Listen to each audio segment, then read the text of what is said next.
अस्सलाम वालेकुम स्टूडेंट्स। हाँ जी, वेलकम बैक स्टूडेंट्स। आज हमारा लेक्चर नंबर 2 है स्टूडेंट्स। और लास्ट टाइम जो है हमने चैप्टर नंबर 11 इलेक्ट्रोस्टैटिक्स के इंपॉर्टेंट क्वेश्चंस और पास्ट पेपर्स क्वेश्चन डिस्कस किए थे। और उसमें आप लोगों ने बहुत अच्छा मुझे रिस्पांस दिया है और मुझे बहुत खुशी हुई। मुझे कुछ स्टूडेंट्स ने मतलब करेक्शन भी की। एक जो लास्ट में एक न्यूमेरिकल था, उसमें मैंने D/2 और D/2 को ऐड करके D कर दिया था। तो मुझे खुशी हुई कि आप लोगों ने उस लेक्चर से को अच्छी तरह देखा है और उससे फ़ायदा लिया है। और बहुत अच्छा लगता है जब आप लोग अप्रिशिएट करते हो या कमेंट करते हो अच्छा सा। लेकिन बस ये कि आप लोग जितना ज़्यादा फ़ायदा उठा सकते हो इन दिनों में उठाओ। जो भी क्यूरीज़ हैं पूछो, क्योंकि कोई भी चीज़ एक पूछने में कोई शर्म आने वाली बात नहीं है। क्योंकि देखो, कोई भी आपकी पूछी हुई चीज़ हो सकता है बोर्ड में आ जाए, या कोई भी आपकी देखी हुई चीज़ आप 5 मिनट में आपने कोई ऐसी वीडियो या ऐसा कोई क्वेश्चन देख लिया, हो सकता है वही बोर्ड में आ जाए।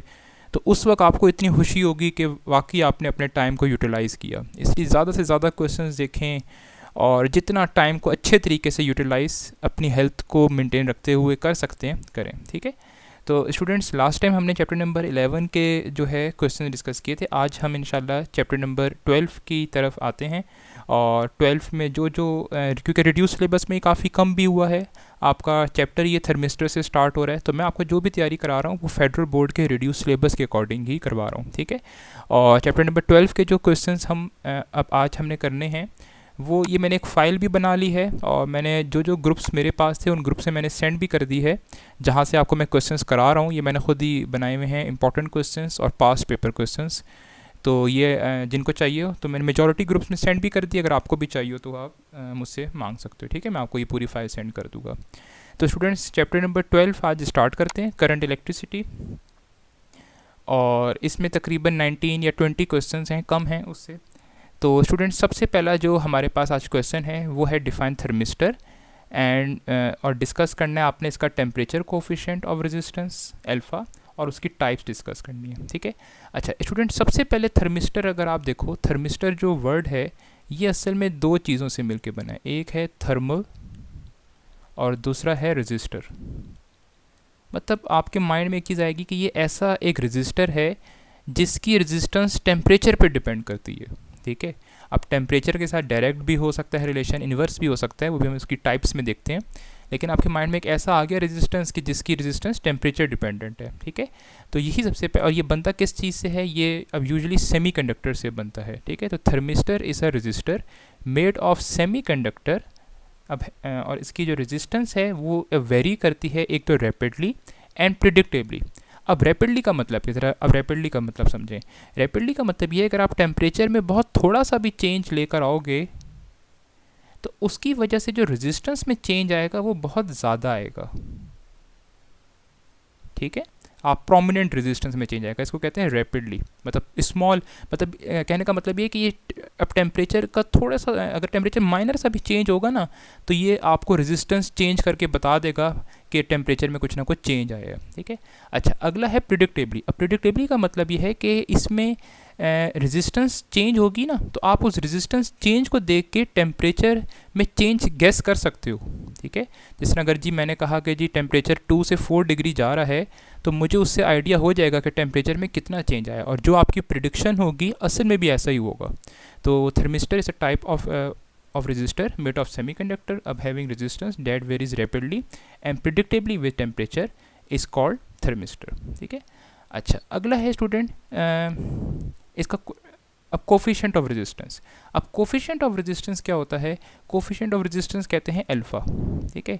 अल्फ़ा आपको ये बताता है कि इसकी रेजिस्टेंस में कितना चेंज आएगा अगर आप 1 केल्विन टेम्परेचर चेंज करो। ठीक है। तो अगर आप टेम्परेचर में 1 केल्विन इंक्रीज़ या फिर डिक्रीज़ करो तो उसकी वजह से रेजिस्टेंस में कितना चेंज आएगा उसको कहते हैं अल्फ़ा। ठीक है। और थर्मिस्टर्स का जो अल्फ़ा होता है वो काफ़ी ज़्यादा लार्ज होता है। अब लार्ज होने का मतलब यही है जो मैंने यहाँ पे पॉइंट लिखा कि for a small change in temperature इसकी जो रेजिस्टेंस में चेंज आएगा वो काफ़ी ज़्यादा लार्ज होगा। ठीक है। तो ये आपने पॉइंट याद रखना है, डेफिनेशन, और आपको ये पता हो कि इसका जो अल्फ़ा होता है वो काफ़ी ज़्यादा हाई होता है। ठीक है। अल्फ़ा की वैल्यू लार्ज होती है। अच्छा, अगला जो स्टूडेंट इसमें है वो है अल्फ़ा की, आपने थर्मिस्टर की टाइप्स बतानी है। तो स्टूडेंट थर्मिस्टर की जो है वो दो टाइप्स हैं। एक को कहते हैं पीटीसी और एक को कहते हैं एनटीसी। अब पीटीसी क्या स्टैंड करता है? पीटीसी स्टैंड करता है पॉजिटिव टेम्परेचर कोफिशिएंट। ये मैं शॉर्ट फॉर्म में लिख रहा हूँ इधर चीज़ें। और स्टूडेंट एनटीसी स्टैंड करता है नेगेटिव टेम्परेचर कोफिशिएंट। ठीक है, नेगेटिव टेम्परेचर कोफिशिएंट। अब जो आपके पास पीटीसी है, पीटीसी में क्या होता है स्टूडेंट पीटीसी में जो है वो टेम्परेचर और रेजिस्टेंस का डायरेक्ट रिलेशनशिप होता है। मतलब अगर आप टेम्परेचर बढ़ाओगे तो रेजिस्टेंस भी इंक्रीज़ होगी, टेम्परेचर कम करोगे तो रेजिस्टेंस भी कम होगी। लेकिन स्टूडेंट जो एनटीसी है, एनटीसी में जो है वो टेम्परेचर और रेजिस्टेंस का इन्वर्स रिलेशनशिप होता है। ठीक है, और जो सबसे ज़्यादा यूज होते हैं वो एनटीसी यूज होते हैं। ठीक है, मोस्टली यूज्ड एनटीसी ही होते हैं, और एनटीसी ही हैं जो कि सेमीकंडक्टर से मिलके बने होते हैं। वरना पीटीसी तो मेटल से भी या एलॉयज से मिलके बने हो सकते हैं, लेकिन उसने डेफिनेशन में सेमीकंडक्टर वर्ड लिखा ही इसलिए है क्योंकि मोस्टली यूज जो आपके पास थर्मिस्टर्स हैं वो एनटीसी हैं, और एनटीसी जो है वो सेमीकंडक्टर से मिलके बने होते हैं। और सेमीकंडक्टर्स की प्रॉपर्टी होती है कि टेम्परेचर बढ़ने से उनकी रेजिस्टेंस कम होती है। ठीक है, तो थर्मिस्टर की डेफिनेशन पता हो, थर्मिस्टर का आपको ये पता हो कि टेम्परेचर कोफिशिएंट काफ़ी ज़्यादा होता है, और टेम्परेचर कोफिशिएंट ज़्यादा होने का मतलब ये है कि अगर आप टेम्परेचर में स्मॉल चेंज भी लोगे तो रेजिस्टेंस में काफ़ी ज़्यादा चेंज आएगा। डेफिनेशन में 2 पॉइंट्स आपको पता हो जिसके मेन कैरेक्टरिस्टिक्स हैं कि एक तो इसकी रेजिस्टेंस वेरीज रैपिडली करती है, बहुत जल्दी से चेंज होती है अगर टेम्परेचर में स्मॉल चेंज भी आए, और दूसरा है प्रिडिक्टेबली, मतलब आप प्रिडिक्ट कर सकते हो कि टेम्परेचर में कितना चेंज आया होगा जिसकी वजह से रेजिस्टेंस में इतना चेंज आ रहा है। ठीक है, तो स्टूडेंट ये क्वेश्चन जो था ये थर्मिस्टर के बारे में था। पीटीसी, इसकी टाइप्स वगैरह आपको पता हो। अब इंपॉर्टेंट जो है वो इसकी एप्लीकेशंस हैं। अगर आप बुक में देखो तो इसकी 2 एप्लीकेशंस हैं, वो मैंने इन क्वेश्चंस की फॉर्म में लिखी हैं। पहला है कि थर्मिस्टर जो है can be use to safeguard against current surge, ये एक एप्लीकेशन ये है। और सेकेंड एप्लीकेशन है कि thermistor can be use to issue an यहाँ पे alarm for excessive temperature of windings of motors. तो ये 2 एप्लीकेशंस हैं, मैं इन एप्लीकेशन को ही एक्सप्लेन करूँगा।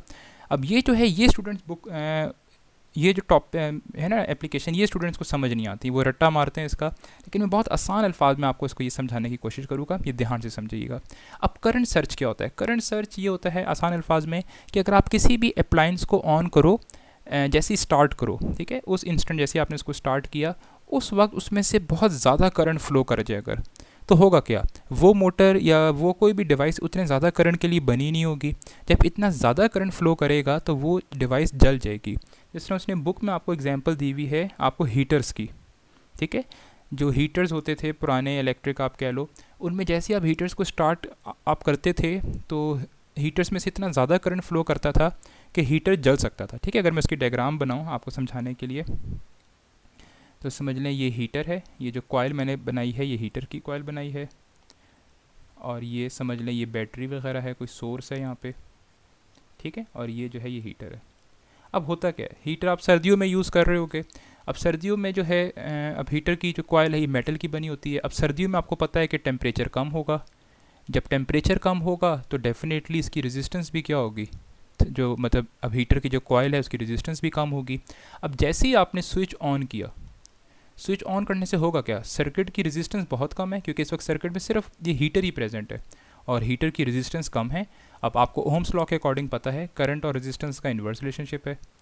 जब रेजिस्टेंस इस सर्किट की कम है तो करंट क्या फ़्लो करेगा, करंट बहुत ज़्यादा फ़्लो करेगा, और करंट इतना ज़्यादा फ़्लो कर सकता है कि हो सकता है कि ये हीटर की ही पूरी कॉइल ही क्या हो जाए, ये बर्न आउट हो जाए। ठीक है, तो ये कंडीशन तब होती है कि जब आपके पास टेम्परेचर कम हो। तो उसने बुक में लिखा हुआ है व्हेन इट इज़ कोल्ड। तो ये मसला आता है कि सर्दियों में अगर आप ये अगर इस तरह के हीटर से प्रॉब्लम है, इसको करंट सर्च कहते हैं कि हीटर जल सकता है एकदम से ऑन करने से। तो अच्छा, इसको हल किस तरह करेंगे स्टूडेंट, इसको हम ये हल करते हैं कि हम क्या करेंगे, इस हीटर के साथ हम एक थर्मिस्टर लगा देंगे। अब थर्मिस्टर से फॉरेन माइंड में आएगा कि सर पीटीसी लगाना है या एनटीसी, तो स्टूडेंट्स हम लगाएंगे एनटीसी। अच्छा, और एक और चीज़, थर्मिस्टर का सिंबल रह गया था, तो थर्मिस्टर का सिंबल होता है रेजिस्टेंस बना के एरो। अब मैं आपको इस डायग्राम में बना के भी दिखाता हूँ। तो हमने क्या किया, हमने इस कॉइल के साथ एक थर्मिस्टर लगा दिया। तो स्टूडेंट ये मैंने एक थर्मिस्टर लगाया, और थर्मिस्टर इस तरह रेजिस्टेंस बना के एरो, और इसके नीचे आप टी लिख दो, क्योंकि अगर एरो लगा दोगे ना तो वो वेरिएबल होता है, और अगर टी लिख दोगे तो मतलब है थर्मिस्टर। तो हमने इस हीटर के साथ सीरीज़ में एक थर्मिस्टर लगा दिया और बाकी वही सर्किट है। ठीक है। और थर्मिस्टर भी ये कौन सा है, थर्मिस्टर भी हमने लगाया है NTC, ठीक है। अच्छा, अब आप एक चीज़ नोटिस करो, ये दोनों सीरीज़ में, ठीक है, ये हीटर और ये NTC। अब इस सर्किट की रेजिस्टेंस कितनी होगी, टोटल रेजिस्टेंस आप अगर कह लो, या आर उसको आप यहाँ पे इक्विवेलेंट कह लो, तो दोनों सीरीज़ में हैं तो दोनों की एड अप होगी, मतलब रेजिस्टेंस ऑफ NTC मतलब thermistor plus resistance of heater. पहले सिर्फ हीटर की थी क्योंकि सिर्फ हीटर ही प्रेजेंट था, तो अब टोटल रेजिस्टेंस मतलब जो टोटल रेजिस्टेंस इन दोनों का सम है, ठीक है। अब देखो स्टूडेंट होगा क्या, अब दोबारा आते हैं, अब सर्दियों में आ जाते हैं, ठीक है। अब सर्दियों में टेम्परेचर हमें पता है कम होगा, टेम्परेचर कम होने की वजह से हीटर की तो रेजिस्टेंस क्या होगी, हीटर की रेजिस्टेंस तो कम होगी। लेकिन हमने थर्मिस्टर जो यूज़ किया है वो NTC है, NTC में भी आपको मैंने बताया था टेम्परेचर और रेजिस्टेंस का इन्वर्स रिलेशनशिप है, तो हीटर की तो रेजिस्टेंस कम है, लेकिन NTC की रेजिस्टेंस क्या होगी, NTC की रेजिस्टेंस ज़्यादा होगी, क्योंकि हम यहाँ पे NTC यूज़ कर रहे हैं ना, तो उसमें टेम्परेचर कम है तो रेजिस्टेंस ज़्यादा होगी। अब अगर आप कहो कि इस टोटल सर्किट की रेजिस्टेंस क्या होगी, देखो अब टोटल सर्किट की जो रेजिस्टेंस थी वो थी resistance of NTC plus resistance of heater. तो हीटर की तो रेजिस्टेंस कम ही है लेकिन NTC की ज़्यादा है, समझ आई। तो टोटल रेजिस्टेंस क्या होगी, टोटल रेजिस्टेंस भी पहले से ज़्यादा हो जाएगी। पहले से ज़्यादा होने का मतलब जब हमने NTC नहीं लगाया था तो सिर्फ हीटर की कम थी, अब लेकिन NTC की रेजिस्टेंस ने टोटल रेजिस्टेंस को कुछ बढ़ा दिया है ना, क्योंकि दोनों सीरीज़ में। अब करंट किस पे डिपेंड करता है, करंट डिपेंड करता है voltage divided by total resistance of the circuit. तो अब टोटल रेजिस्टेंस जो है वो क्या हो गई, वो ज़्यादा हो गई ना due to the presence of NTC। तो रेजिस्टेंस ज़्यादा होने की वजह से सर्किट में करंट क्या हो जाएगा, सर्किट में करंट कम हो जाएगा। और हीटर ऑन करने की वजह से जो एकदम से पिछले वाले केस में करंट ज़्यादा हो रहा था ना, अब वो करंट कम ही रहेगा, समझ आई बात। तो अगर आप NTC नहीं लगाओगे तो एकदम से करंट, मैं आपको एक चीज़ बना के दिखाता हूँ, शायद कुछ स्टूडेंट्स को समझ आता है। विदाउट NTC ये ग्राफ किस तरह का होगा, ज़रा देखें। ये एकदम से पीक आई, समझ आई, ये पीक क्या शो कर रही है, ये पीक शो कर रही है करंट सर्च। ये है विदाउट NTC, जब मैंने NTC नहीं लगाया हुआ था। अब NTC लगाने से होगा क्या, अभी भी करंट तो प्रोड्यूस होगा लेकिन NTC ने अपनी रेजिस्टेंस की वजह से सर्किट की करंट को थोड़ा सा कम कर दिया, ठीक है। अच्छा, अगली चीज़, अब ये करंट हर वक्त कम नहीं रहेगा। अब देखो स्टूडेंट, जैसे जैसे हीटर चल रहा है, हीटर का टेम्परेचर बढ़ रहा है ना, मतलब तो उसकी वजह से जो होगा NTC की रेजिस्टेंस दोबारा कम होना शुरू हो जाएगी और करंट जो है अपनी एक नॉमिनल वैल्यू पे आ जाएगा। नॉमिनल वैल्यू मतलब ऐसी वैल्यू जिस पे हीटर डिज़ाइन किया गया है। और फिर बस ये सिर्फ मसला ही तब आता है जब आप किसी चीज़ को अप्लायंस को ऑन करते हो। तो किसी भी अप्लायंस को ऑन करो और वो एकदम से जल, जिस तरह पुराने होते थे एनर्जी सेवर, इस तरह जलते थे। आपने ऑन किया, बस एकदम से उसने एक लाइट दिया आपको, फिर एकदम से बंद हो गया, पता चला जी एनर्जी सेवर ख़राब हो गया। तो उसमें ये करंट सर्च का प्रॉब्लम होता था काफ़ी ज़्यादा, ठीक है। तो आप कहोगे लास्ट में कहोगे कि एज इट वार्म अप्स, ये मैं बुक की लाइन ही पढ़ रहा हूँ, द थर्मिस्टर रेजिस्टेंस ड्रॉप।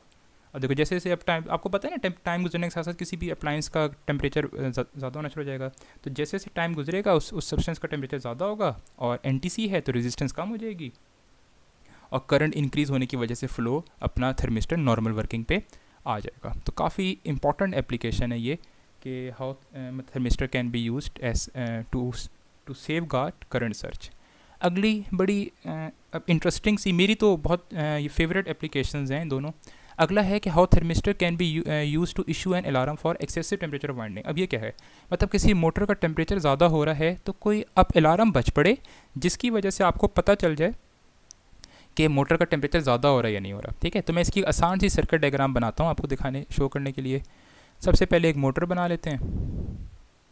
ये मैं मोटर आपको ब्लॉक डायग्राम में, ठीक है, ये मैंने एक मोटर बना ली, एक सिंपल सा मैंने सर्किट बना लिया। इस तरह समझ ले, पानी की मोटर है, काफ़ी अर्से टाइम से चल रही है तो वो गर्म होती जा रही है। तो कोई ऐसा सर्किट हो कि अब आपके पे अलार्म बोल पड़े एक ख़ास उसका टेम्परेचर जाने पे।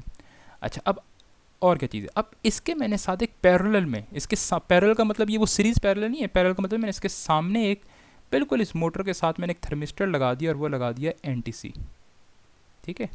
और इस NTC के साथ मैंने लगा दी बैटरी और साथ में मैंने लगा दिया अलार्म। अब देखें सर्किट काम किस तरह करेगा। देखें सर्किट की वर्किंग क्या होनी चाहिए कि जैसी मोटर का टेम्परेचर ज़्यादा हो ये अलार्म बोल पड़े, ऐसा ही है ना। अभी चाहते हो, अब देखो होगा ये। अब मैंने कहा मोटर का, अभी मोटर अपनी नॉर्मल वर्किंग कर रही है। नॉर्मल वर्किंग का मतलब ये है कि मोटर का जो अभी इस वक्त टेम्परेचर है वो नॉर्मल टेम्परेचर है। अभी हम नहीं चाहते कि अलार्म बोले, अभी नॉर्मल टेम्परेचर पे। तो होगा क्या कि मोटर का जो टेम्परेचर है वो कम है, ऐसा ही है ना, मोटर का टेम्परेचर कम है तो मोटर के बिल्कुल साथ ही मैंने एनटीसी रखा हुआ है, तो एनटीसी को जो टेम्परेचर मिल रहा है वो भी कम होगा, ऑब्वियस ही बात है। जब एनटीसी को टेम्परेचर कम मिल रहा है तो एनटीसी की रेजिस्टेंस क्या होगी, एनटीसी है इन्वर्स रिलेशनशिप, तो रेजिस्टेंस क्या होगी, ज़्यादा होगी। ठीक है, अब ये जो मैंने सर्किट बनाया हुआ है जिसमें एनटीसी है, अलार्म है और बैटरी है, ठीक है, इस सर्किट में करंट क्या होगा, करंट की इक्वेशन क्या होती है, वोल्टेज डिवाइडेड बाय रेजिस्टेंस, और रेजिस्टेंस सिर्फ किसकी है, एनटीसी की। तो अभी हमने कहा जब मोटर नॉर्मल वर्क कर रही है, मोटर का टेम्परेचर कम है, एनटीसी का टेम्परेचर कम है, एनटीसी की लेकिन रेजिस्टेंस ज़्यादा है, रेजिस्टेंस ज़्यादा होने से होगा क्या, करंट कम हो जाएगा। ठीक है, अब करंट इतना कम होता है, एक ही याद रखें, रेजिस्टेंस इतनी ज़्यादा होती है और करंट इतना कम हो जाता है। अच्छा, किसी सर्किट में करंट बहुत कम हो या करंट ज़ीरो हो ना, उसको हम कहते हैं कि ये सर्किट ओपन सर्किट बिहेव कर रहा है। और ओपन सर्किट में हम तकरीबन ये कहते हैं कि तकरीबन करंट या तो ज़ीरो है या फिर करंट ज़ीरो, मतलब आपके पास या तो अप्रॉक्सीमेटली ज़ीरो है या बिल्कुल ज़ीरो है। ठीक है, और आपको पता है जब अगर करंट ही ज़ीरो है तो अब यहाँ पे अलार्म रिंग करेगा, तो अलार्म रिंग नहीं करेगा, और ऐसा होना भी यही चाहिए। हम यही चाह रहे थे ना, मोटर अभी नॉर्मल वर्क कर रही है, तो नॉर्मल वर्क में तो अलार्म हम चाहते भी नहीं है कि अलार्म बोले। ठीक है, अच्छा अब आ गया ज़रा यहाँ पे मसले वाली बात। और मसले वाली बात क्या, अब हम मोटर का टेम्परेचर एकदम से ज़्यादा हो रहा है ऐसा, अब हम चाहते हैं अलार्म बोले, तो अब क्या होगा, हमने कहा जी मोटर का टेम्परेचर काफ़ी ज़्यादा हो गया। ठीक है, अच्छा मोटर का टेम्परेचर ज़्यादा हुआ तो बिल्कुल मोटर के सामने हमने एनटीसी लगाया हुआ है, तो एनटीसी का भी टेम्परेचर क्या हो जाएगा, एनटीसी का भी टेम्परेचर काफ़ी ज़्यादा हो जाएगा। ठीक है, अब एनटीसी का टेम्परेचर ज़्यादा हो गया तो एनटीसी की रेजिस्टेंस क्या हो गई, कम हो गई, क्योंकि इन्वर्स रिलेशनशिप है। अब उस सर्किट में करंट कितना होगा, जिस सर्किट में अलार्म लगा हुआ है, वही voltage divided by resistance of NTC. अब जब एनटीसी की रेजिस्टेंस कम है तो सर्किट में करंट क्या हो जाएगा, ज़्यादा हो जाएगा, मतलब करंट फ्लो होना शुरू हो गया। और जिस सर्किट में भी करंट फ्लो करता है हम कहते हैं ये सर्किट क्लोज सर्किट है। ठीक है, सर्किट क्लोज हो गया, और सर्किट क्लोज होने की वजह से हुआ गया कि अलार्म बजना शुरू हो गया, अलार्म विल रिंगिंग। समझ आई बात स्टूडेंट्स। तो और ये बात ठीक भी है, मोटर का टेम्परेचर ज़्यादा था तो हम चाहते थे कि अलार्म बोले, और वाकई अलार्म बोलना शुरू हो गया। तो ये बात, इसको कहते हैं सर्किट डिज़ाइनिंग, या आप इंजीनियरिंग में इस तरह की चीज़ें डिस्कस करते हो। अच्छा, एक चीज़ मैं अपने इस कॉलेज के भी जो है अब स्टूडेंट्स, उनसे मैं पूछता था तो बड़ा उसका अब मज़े का आंसर है कि अगर मैं एनटीसी की जगह पीटीसी यूज़ कर लेता इसमें तो क्या होता, देखें सर्किट काम करता, लेकिन सर्किट काम किस तरह करता, ख़ुद भी आप सोचें। सर्किट इस तरह काम करता कि जब मोटर अब नॉर्मल टेम्परेचर पे काम कर रही होती ना, तो तब अलार्म बोलता रहता, और जैसे ही मोटर का टेम्परेचर बढ़ता ना तो अब अलार्म बंद हो जाता। समझ आया। अगर हम पीटीसी यूज़ करते, क्योंकि स्टूडेंट्स पूछते हैं कि सर पीटीसी क्यों नहीं यूज़ किया, तो वो तो ऑब्वियस अजीब सा लगता हमें कि वैसे अलार्म बोला जा रहा है और जब आपके पास यहाँ पे ख़तरे वाली बात आई तो अलार्म बजना बंद हो गया। ऐसा तो हम नहीं चाहेंगे ना, हमारी तो एक साइकी ऐसी है कि अलार्म तब बजे जब थोड़ा सा ज़रा ख़तरे वाली बात हो। तो स्टूडेंट ये सेकंड एप्लीकेशन थी कि आप थर्मिस्टर को यूज़ करके एक्सेसिव टेम्परेचर से भी बच सकते हो।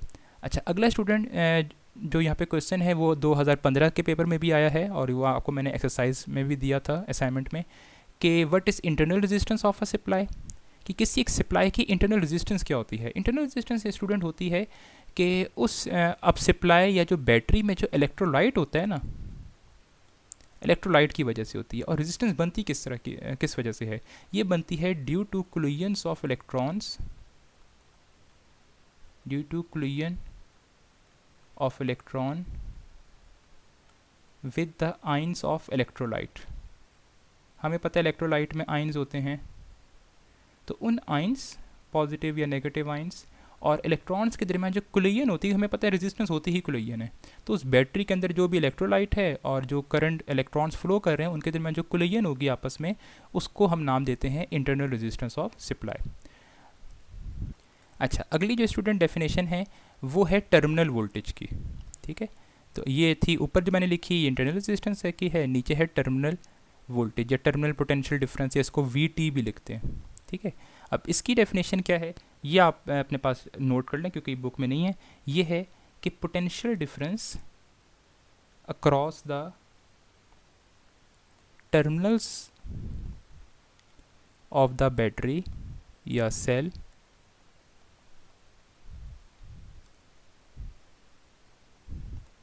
when current is being drawn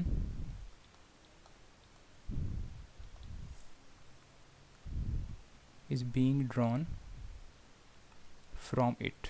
ठीक है, तो किसी भी अगर आप एक बैटरी लाओ और उसको आप किसी एक सर्किट में लगाओ, ठीक है, अब जब उस बैटरी को आप सर्किट में लगाओगे तो करंट फ्लो होना शुरू हो जाएगा। तो करंट फ्लो जब हो रहा हो उस बैटरी के क्रॉस, तो तब आप जाके देखो कि वो बैटरी कितना वोल्टेज आपको प्रोवाइड कर रही है। वो बैटरी जितना वोल्टेज आपको प्रोवाइड कर रही होगी उसको कहते हैं टर्मिनल वोल्टेज। अब एक चीज़ याद रखें स्टूडेंट, हो सकता है कि आप मार्केट से 2 वोल्ट की बैटरी लाओ, ठीक है, शॉप वाले ने आपको 2 वोल्ट का, आपने उसको घर में ला के किसी सर्किट में लगाया और आपने जब सर्किट में चेक किया कि आपको कितना वोल्टेज प्रोवाइड कर रही है तो वो था 1.9 वोल्ट। ठीक है, तो वो 1.9 वोल्टेज कहलाएगा टर्मिनल वोल्टेज। और वो कम क्यों प्रोवाइड करता है उसकी रीज़न आपको पता है, क्योंकि उस सप्लाई के अंदर अपनी भी रेजिस्टेंस होती है। तो वो अपनी रेजिस्टेंस 0.1 वोल्ट यूज़ कर रही थी, तो वो आपको कितना देगा, मेन 2 वोल्ट था, 0.1 इंटरनल रेजिस्टेंस यूज़ कर रही थी और बाकी वो आपको प्रोवाइड कर रहा है। तो जो वोल्टेज आपको मिलता है ना उस बैटरी के अक्रॉस, उसको कहलाते हैं टर्मिनल पोटेंशियल वोल्टेज या सिर्फ टर्मिनल वोल्टेज। तो ये स्टूडेंट ये इसका सेकंड पार्ट था। और थर्ड पार्ट जो है वो 2015 में पूछा गया है। वो 3 केसेस हैं कि पहला है टर्मिनल वोल्टेज ईएमएफ से ज़्यादा कब होता है। अब देखें, वैसे तो ईएमएफ जो आपको मैंने कहा ना 2 वोल्ट, वो ईएमएफ कहलाता है और जो वोल्टेज आपको मिल रहा होता है वो होता है टर्मिनल वोल्टेज। अब वैसे हमेशा ईएमएफ ज़्यादा होता है, टर्मिनल वोल्टेज कम होता है। तो ये एक स्पेशल केस है और ये एक्सरसाइज में भी डिस्कस है, और वो है इन केस ऑफ चार्जिंग। अगर आप किसी एक बड़ी बैटरी से छोटी बैटरी को अगर आप चार्ज कर रहे हो, उस केस में टर्मिनल वोल्टेज ईएमएफ से ज़्यादा होता है। बस इतना ही आपने याद रखना है, बाकी आपने एक्सरसाइज में डिस्कस करना है। अच्छा, टर्मिनल वोल्टेज ईएमएफ से कम कब होता है, तो ये तो नॉर्मल हर केस में ऐसा ही होता है। और इसको आप कहोगे in case of close circuit. कोई भी सर्किट अगर क्लोज हुआ हुआ है, मतलब करंट फ्लो कर रहा है, तो उस केस में हमेशा जो होगा वो टर्मिनल वोल्टेज हमेशा ईएमएफ से जो है वो ज़्यादा होगा। अच्छा, अगला जो है इसमें लास्ट केस जो है वो ये है कि टर्मिनल वोल्टेज ईएमएफ के बराबर कब हो सकता है। ठीक है, अच्छा, अब इसको समझाने के लिए मैं इक्वेशन लिख देता हूँ। टर्मिनल वोल्टेज की इक्वेशन क्या है, वो है ईएमएफ माइनस आई आर। ठीक है, ई जो है एप्सिलॉन ये ईएमएफ है, वी टी टर्मिनल वोल्टेज है, आई क्या है सर्किट का करंट है, और स्मॉल आर जो है ये आपको पता हो ये इंटरनल रेजिस्टेंस का सिंबल है। ठीक है, अब आप खुद सोचो वी टी और एप्सिलॉन कब इक्वल हो गए, जब या तो आई ज़ीरो हो या आर ज़ीरो हो। तो आर ज़ीरो हो सकता है, मतलब इंटरनल रेजिस्टेंस ज़ीरो हो सकती है, लेकिन आप लिख दो साथ में कि ये हाइपोथेटिकल केस है, जो कि प्रैक्टिकली एग्जिस्ट कराना पॉसिबल नहीं है, लेकिन हो सकता है ऐसा पॉसिबल कि ऐसा कभी कोई ऐसा मतलब बैटरी हो जिसमें इंटरनल रेजिस्टेंस ज़ीरो हो। तब आप आर ज़ीरो पुट करो तो वी टी और एप्सिलॉन इक्वल आ जाएगा। यह एक और केस है कि अगर आई ज़ीरो है। अब आई ज़ीरो का क्या मतलब, सर्किट में करंट फ्लो नहीं कर रहा, और आपको मैंने कहा सर्किट में करंट फ्लो ना कर रहा हो उसको हम कहते हैं ओपन सर्किट। ठीक है, तो ओपन सर्किट के केस में जो है टर्मिनल वोल्टेज और ईएमएफ ज़ीरो हो सकते हैं। अगला क्वेश्चन है student, define electric power and derive it's 3 relations. तो इलेक्ट्रिक पावर की तो डेफिनेशन आपको पता है, 9-10 से आप याद करते आ रहे हो कि पावर होता क्या है कि आपने अब 1 सेकेंड में आपने जितना वर्क डन किया होगा उसको आप कहते हो इलेक्ट्रिक पावर, और जहाँ पे भी टाइम आ जाए वहाँ पे रेट का वर्ड लगा देते हैं। तो ये डेफिनेशन है कि the rate at which work is done in an electric circuit. अब देखो, जब आप इलेक्ट्रिक पावर कहोगे ना तो फिर आपको इलेक्ट्रिक सर्किट में कहना पड़ेगा। अगर आप सिर्फ पावर कहते हो तो आप कहते हो सर यहाँ पे rate of doing work is called power. लेकिन जब इलेक्ट्रिक पावर कह दोगे तो उस सर्किट में 1 सेकेंड में जितना वर्क हो रहा होगा, चार्जेस जितना वर्क कर रहे होगे, उसको आप इलेक्ट्रिक पावर कहोगे। अच्छा, इलेक्ट्रिक पावर का जो है फॉर्मूला क्या होगा, सिंपल सा वही फॉर्मूला है। आप कहोगे कि work done in electric circuit लिखना लाजमी है क्योंकि electric power divided by time. ठीक है, तो ये इलेक्ट्रिक पावर का फॉर्मूला आ गया। अच्छा, अब आपने इसके रिलेशन डिराइव करने, तो सबसे पहले आपने चैप्टर नंबर 11 में पढ़ा है, वो आपने पढ़ा है voltage is equal to work done over charge. ठीक है, अब अगर आप यहाँ से वर्क डन निकालो, क्रॉस मल्टीप्लाई अगर आप करो तो वर्क डन की इक्वेशन क्या आई, वर्क डन की इक्वेशन आई वी क्यू। एक तो ये इक्वेशन आ गई, तो ये आपने वर्क डन की इक्वेशन ऊपर इधर पुट कर देनी है। तो ये क्या बनेगा स्टूडेंट, वर्क डन की जगह हमने लिख दिया वी क्यू ओवर टी। ठीक है, अच्छा, फिर आपने एक और काम क्या करना है, आपने इधर आई की इक्वेशन यूज़ की। आपने करंट की इक्वेशन हमने चैप्टर में लास्ट लेक्चर में भी यूज़ की थी, I is equal to Q by T. तो क्रॉस मल्टीप्लाई अगर आप करो तो Q is equal to I T. तो ये जो Q की इक्वेशन आई है चार्ज की, ये आपने इधर पुट कर देनी है। ठीक है, आपने इसको प्रॉपर तरीके से करना है, मैं आपको सिर्फ समझाने के लिए इस तरह ये एरो वगैरह बना रहा हूँ, बाकी आपने वो इक्वेशन 1 2 3 नाम दे के I into T over T. और ये हम क्या निकाल रहे हैं, ये हम निकाल रहे हैं इलेक्ट्रिक पावर। ठीक है, अच्छा अब आप देखो तो टी और टी क्या हो जाएगी, कैंसिल, तो इलेक्ट्रिक पावर का फॉर्मूला आ गया VI। तो अगर आपने किसी भी चीज़ की इलेक्ट्रिक पावर निकालनी हो तो आप वोल्टेज और उसके क्रॉस करंट को आप क्या कर दो, मल्टीप्लाई कर दो। अच्छा, इसी क्वेश्चन में इसी का ये तो एक रिलेशन हो गया। अच्छा स्टूडेंट, एक ही याद रखें, अब वैसे आपको मैं बता रहा हूँ, मतलब कह लो मोस्टली ये इक्वेशन यूज़ होती है अगर आपने बैटरी की पावर निकालनी हो कि एक बैटरी कितनी पावर सप्लाई कर रही है, तो ये ज़्यादातर इक्वेशन बैटरी के लिए यूज़ होती है कि अगर आपने एक बैटरी की पावर निकालनी हो। अच्छा, इसी की मज़ीद ज़रा मॉडिफिकेशन करते हैं। इसी क्वेश्चन में आप V की जगह IR पुट कर दो, जो ओम्स लॉ कहता है। तो देखो इलेक्ट्रिक पावर की इक्वेशन क्या बनेगी, electric power is equal to V की जगह IR पुट कर दो, और ये I पहले आ गया, तो ये इक्वेशन आ गई I²R। तो ये इक्वेशन भी इलेक्ट्रिक पावर की है। इसी ऊपर वाली इक्वेशन में आप I की जगह V/R पुट कर दो, तो इलेक्ट्रिक पावर की इक्वेशन क्या बनी, electric power is equal to V, और I की जगह V/R पुट कर दिया, तो ये इक्वेशन बनी V²/R।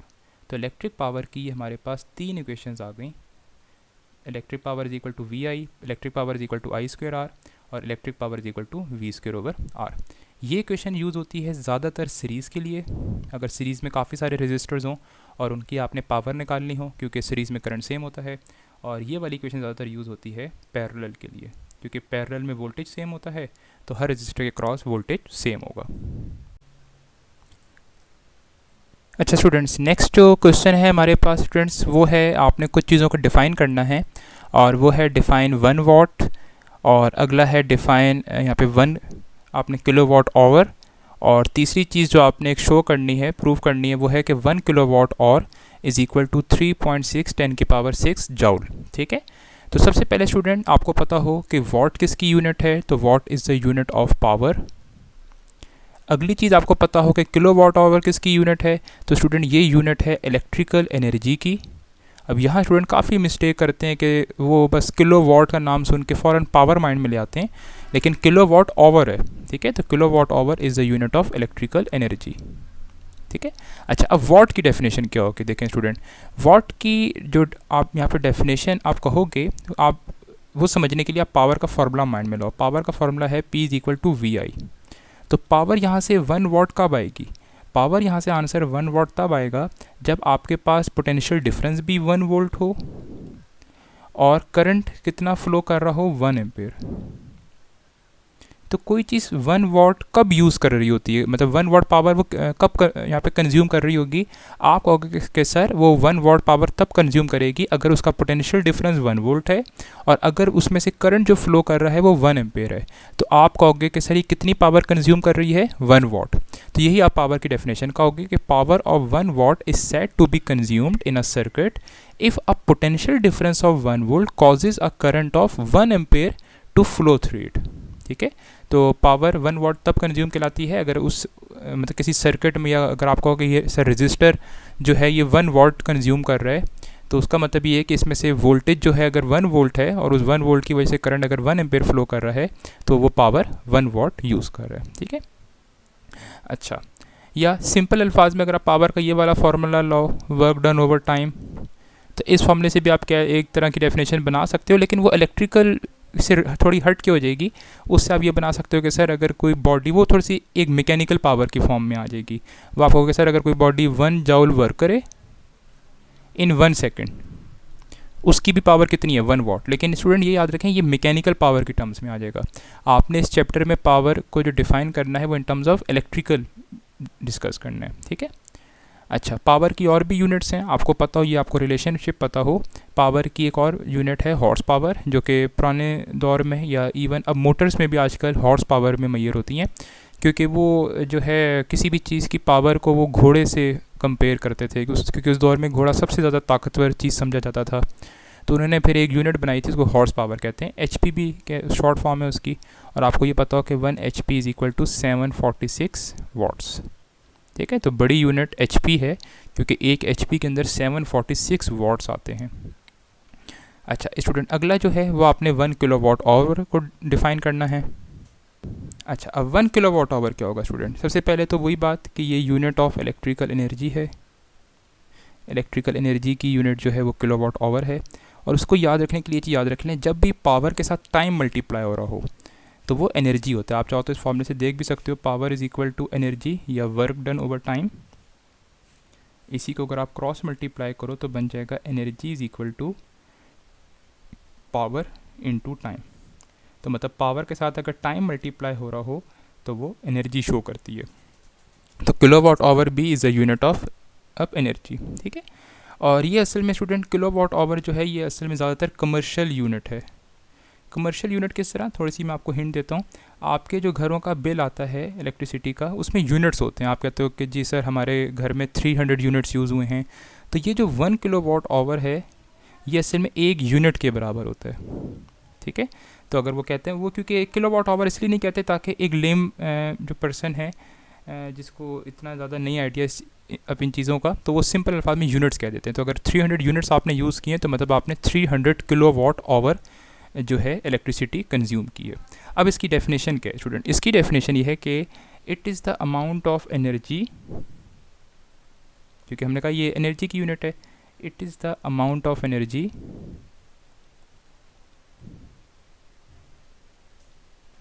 obtained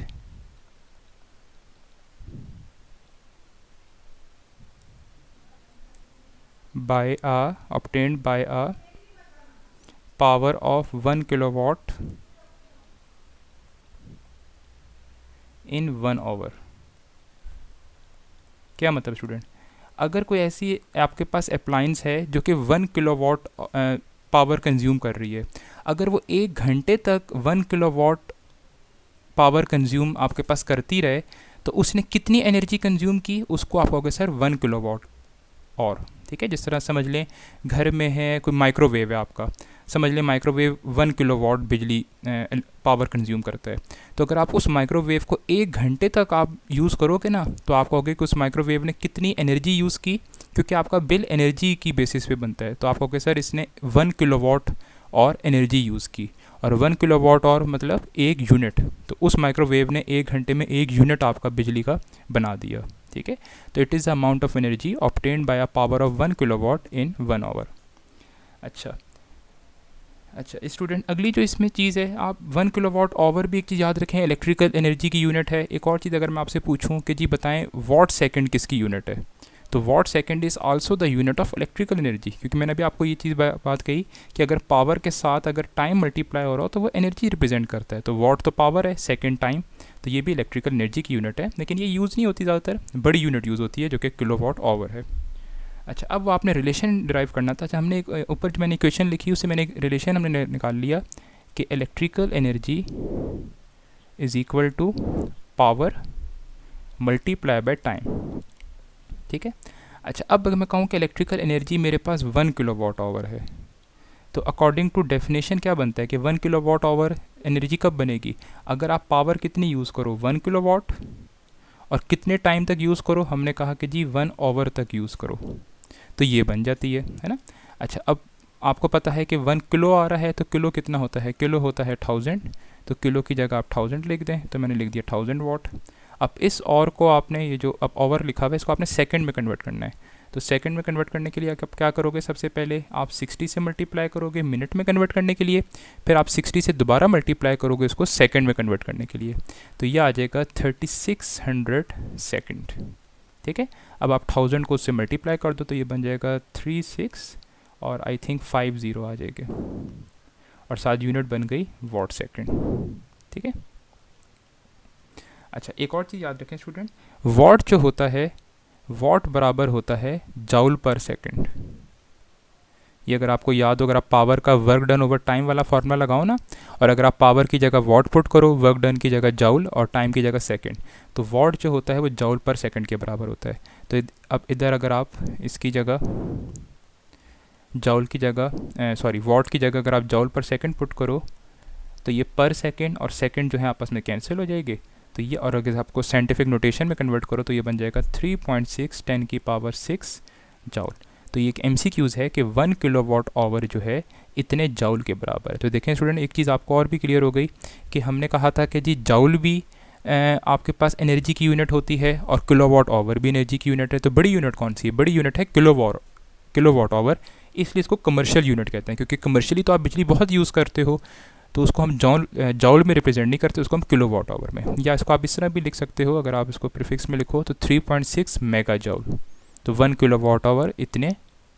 अच्छा स्टूडेंट्स, नेक्स्ट जो क्वेश्चन है स्टूडेंट, काफ़ी इंपॉर्टेंट क्वेश्चन है, और वो है कि डिफाइन मैक्सिमम, आपने पावर ट्रांसफ़र थ्योरम और उसका ये आप रिलेशन डिराइव करें। और स्टूडेंट ये क्वेश्चन जो है 2 दफ़ा फेडरल बोर्ड में आया है, 2014 में और 2012 में, और वैसे भी ये अब काफ़ी इंपॉर्टेंट क्वेश्चन है इस साल के लिहाज से भी।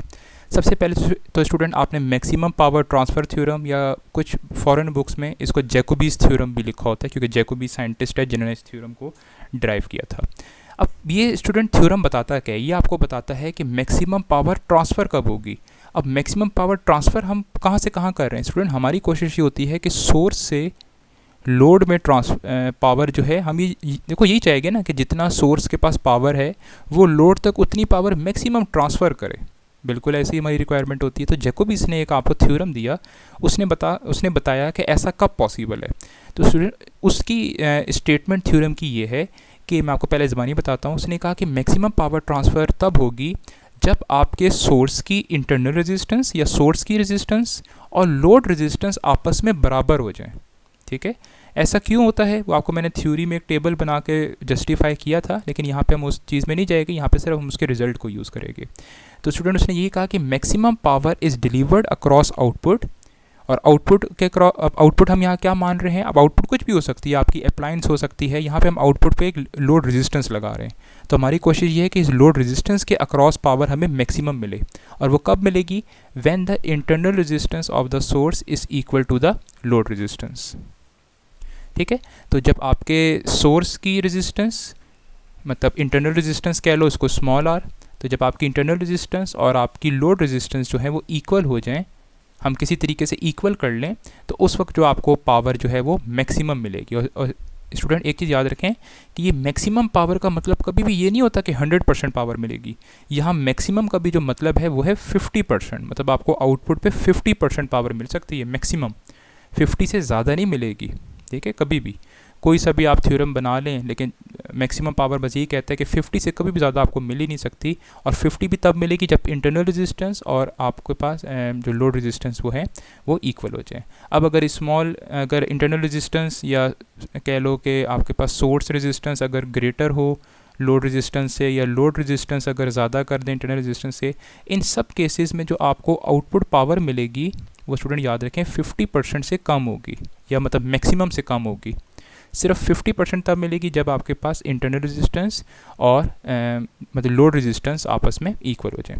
अब स्टूडेंट ज़रा इसकी डेरिवेशन की तरफ आते हैं, और इसमें आप बुक में अगर आप चाहो तो इसकी आप एप्लीकेशंस देख सकते हो कि ये हमें कहाँ यूज़ होता है। अब एंटीना सिस्टम, एंटीना में देखो हम कोशिश ये होती है कि जहाँ से एंटीना जो आपके पास यहाँ पे हेडक्वार्टर्स हैं जो सिग्नल्स जनरेट कर रहे हैं, और जो हमने घर पे एंटीना लगाया हुआ है, हमारी कोशिश ये होती है कि वो एंटीना मैक्सिमम से मैक्सिमम पावर एब्जॉर्ब करे।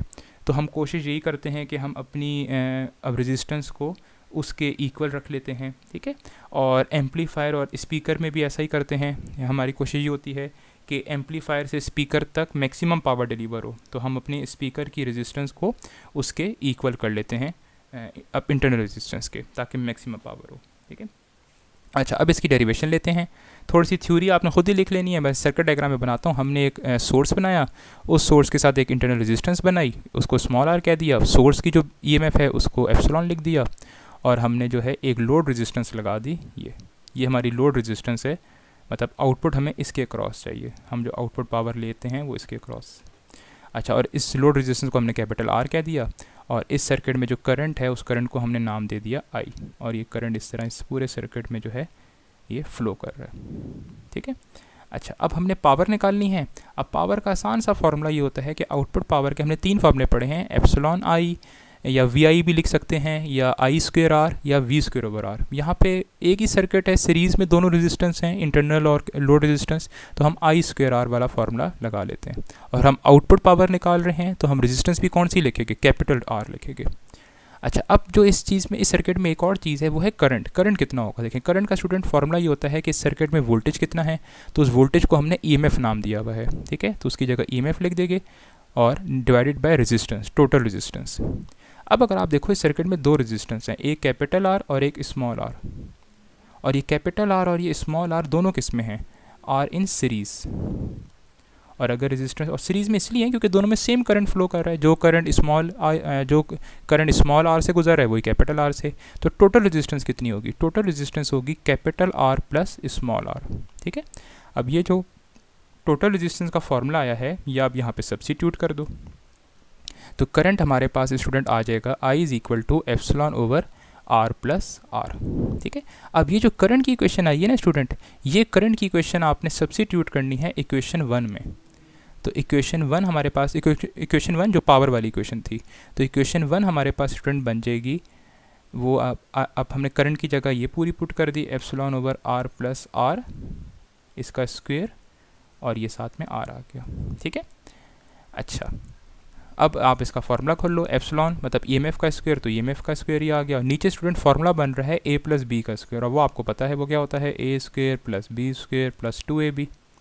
तो हमने आर का स्क्वायर प्लस स्मॉल आर का स्क्वायर प्लस 2rr, मतलब ए और बी को मल्टीप्लाई कर दिया, और साथ में ये वो आर पुराना वाला, इसको, इस आर को नहीं आपने भूलना, या आपने आर साथ मल्टीप्लाई करना है, ठीक है।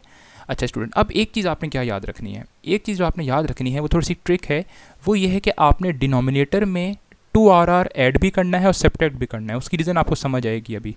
तो आप यहाँ पे लिख दें कि एडिंग एंड सब्ट्रैक्टिंग 2rr, मतलब 2rr मतलब एक कैपिटल और एक स्मॉल आर इन डिनोमिनेटर,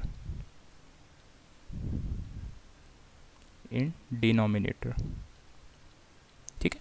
अच्छा, तो ये स्टूडेंट, ये क्वेश्चन क्या बन जाएगी, क्वेश्चन बन जाएगी epsilon square over R square plus R square plus 2rr plus 2rr minus 2r, क्योंकि ऐड और सब्ट्रैक्ट हमने किया ना, दोनों काम किए, और वो आर मल्टीप्लाई हो गया, ऐसे ही आ गया। अब आपने ये कैंसिल नहीं कर देना आपको कि सर ये एक आर प्लस में एक माइनस में, आपने ये, वरना तो फिर कोई इसका फ़ायदा ही नहीं होगा। तो यहाँ पे इनको हमने कैंसिल नहीं करना।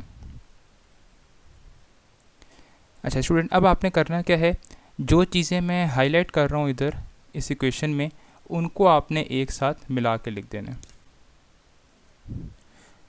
तो स्टूडेंट्स, आपने 2rr जो है ऐड भी कर दिया और सब्ट्रैक्ट भी कर दिया, ठीक है, और ये आर साथ इस आपने इसी तरह इसको मल्टीप्लाई भी कर दिया। अब जो स्टूडेंट्स मैं टर्म्स को, अब आपने इनको यहाँ पे कैंसिल नहीं करना, अब जिन टर्म्स को मैं हाईलाइट कर रहा हूँ आपने उनको मिला के ज़रा लिखना है। ये आर मतलब capital R square plus small R square, और ये माइनस 2rr, तो ये epsilon square plus R square plus small R square minus 2rr। और स्टूडेंट्स, ये जो प्लस 2rr वाली दो टर्म्स थी, इनको आपने ऐड करके लिख देना है। अभी खुद ही आपको इसकी रीज़न समझ आ जाएगी, वरना आपने कैंसिलेशन नहीं करनी। अब स्टूडेंट्स, अगर आप ये देखें, ये जो मैं हाईलाइट चीज़ कर रहा हूँ, ये असल में फार्मूला बन रही है, ठीक है। तो ये कौन सा फार्मूला बन रही है, ये माइनस का फार्मूला बन रही है। तो ये फार्मूला बन गई r माइनस आर का square plus 4rr multiply by r। अच्छा, अब स्टूडेंट नेक्स्ट आपने क्या करना है, नेक्स्ट आपने ये करना है कि अब ये तो आपके पास आउटपुट की इक्वेशन आ गई, ठीक है, ये पूरी इक्वेशन आपके पास आउटपुट की आ गई। अब आपने लगाना है मैक्सिमम पावर ट्रांसफ़र थ्योरम। तो आप कहोगे by maximum power, TF stands for transfer theorem. अब वो क्या कहता है, वो ये कहता है कि आउटपुट आपको मैक्सिमम आउटपुट तब मिलेगी कि जब इंटरनल रेजिस्टेंस जो है, मतलब वो इक्वल हो जाए लोड रेजिस्टेंस के। तो आपने करना क्या स्टूडेंट, मैक्सिमम पावर की क्वेश्चन आपने हासिल करने के लिए जहाँ जहाँ पे इधर स्मॉल आर यूज़ हो रहा है, आपने उसकी जगह कैपिटल आर पुट कर देना है, ठीक है। तो ये क्वेश्चन बन जाएगी आपके पास एप्सिलॉन का स्क्वायर ओवर, जहाँ पे स्मॉल आर है उसकी जगह कैपिटल आर लिख दें, वहाँ प्लस 4rr था, तो हमने उसकी जगह भी 4R और साथ में स्मॉल r की जगह कैपिटल R और मल्टीप्लाई बाय R। फिर क्वेश्चन स्टूडेंट्स, ये क्वेश्चन ये मैं इसके सामने यहाँ पे कर रहा हूँ। तो अब आप जहाँ पहले आउटपुट पावर सिर्फ लिखते थे, अब आपने उसके साथ मैक्सिमम भी लिखना है, ठीक है, क्योंकि अब वो मैक्सिमम पावर की इक्वेशन बन जाएगी। तो अगर स्टूडेंट आप भी देखो ये r माइनस आर जो है वो ज़ीरो हो गया, तो एप्सिलॉन स्क्वेयर ओवर और ये आर मल्टीप्लाई होकर 4r स्क्वेयर हो गया मल्टीप्लाई बाय r, और एक r ये इस r स्क्वेयर से कैंसिल हो गया। तो ये स्टूडेंट हमारे पास फाइनल इक्वेशन आ गई एप्सिलॉन स्क्वेयर ओवर 4r। तो ये मैक्सिमम पावर आउटपुट की इक्वेशन है दिस, ठीक है। तो अगर आपने मैक्सिमम पावर निकालनी हो तो आपको सिर्फ एक चीज़ पता हो, वो पता हो बैटरी का ईएमएफ पता हो, ये आपके पास नोन होना चाहिए, और दूसरा आपके पास या तो लोड रेजिस्टेंस या इंटरनल रेजिस्टेंस, क्योंकि दोनों की वैल्यू सेम होगी अगर आप मैक्सिमम पावर की बात करो। तो इधर आप वैल्यूज़ पुट करो और या आप मैक्सिमम पावर की इक्वेशन निकाल सकते हो। अच्छा स्टूडेंट, अगला जो क्वेश्चन है वो हमारे पास जो है वो थर्मोकपल में से है, और थर्मोकपल में से कुछ क्वेश्चन मैंने यहाँ लिखे नहीं हैं लेकिन आप लोगों ने प्रिपेयर करने हैं। और उसमें यह है कि थर्मोकपल में पहली चीज़ तो ये कि थर्मोकपल में सीबेक इफ़ेक्ट क्या होता है, ठीक है। तो सीबेक इफ़ेक्ट को आपने अच्छी तरह देखना है। आपको कि it is a phenomena in which a temperature difference between two dissimilar metals produces a potential difference, ठीक है, कि अगर आप कोई दो मेटल के पीसेस लो और उन दो मेटल्स के पीसेस के अक्रॉस अगर आप एक टेम्परेचर डिफरेंस प्रोवाइड करो तो उसकी वजह से पोटेंशियल डिफरेंस प्रोड्यूस होगा, वोल्टेज प्रोड्यूस होगा। इस प्रोसेस को कहते हैं सीबेक इफेक्ट। अगला जो स्टूडेंट्स वो चीज़ है कि वो ये है कि थर्मोइलेक्ट्रिक ईएमएफ जो है वो किन चीज़ों पे डिपेंड करता है, ठीक है। तो वो भी अगर आप देखना चाहो तो पेज नंबर 89 से आप देख सकते हो कि थर्मोइलेक्ट्रिक ईएमएफ जो है, एक तो वो अब डिपेंड करता है कि आप जो वो थर्मोकपल बना रहे हो वो आप किन से बना रहे हो, कौन से मेटल्स यूज़ कर रहे हो, ठीक है। और दूसरी चीज़ है separation of metals forming the यहाँ पे थर्मोकपल इन द सीरीज़, कि जो आप एक थर्मोकपल सीरीज़ होती है स्टूडेंट्स पूरी, उसमें मेटल्स के दरमियान सेपरेशन जितनी ज़्यादा होगी थर्मोइलेक्ट्रिक ईएमएफ उतना ज़्यादा प्रोड्यूस होगा।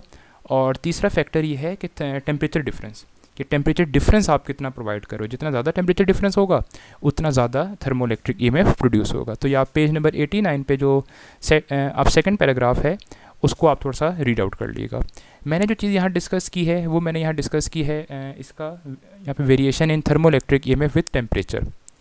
इसमें जो स्टूडेंट सबसे पहले जो चीज़ है वो ये है कि आपने ग्राफ बनाना है जिसमें आपने वेरिएशन शो करनी है। तो इसका स्टूडेंट्स ग्राफ किस तरह का बनता है, आप एक एक्सिस बनाओगे, एक्स एक्सिस पे जो है आपने टेम्परेचर लेना है और वाई एक्सिस पे जो है वो है थर्मोइलेक्ट्रिक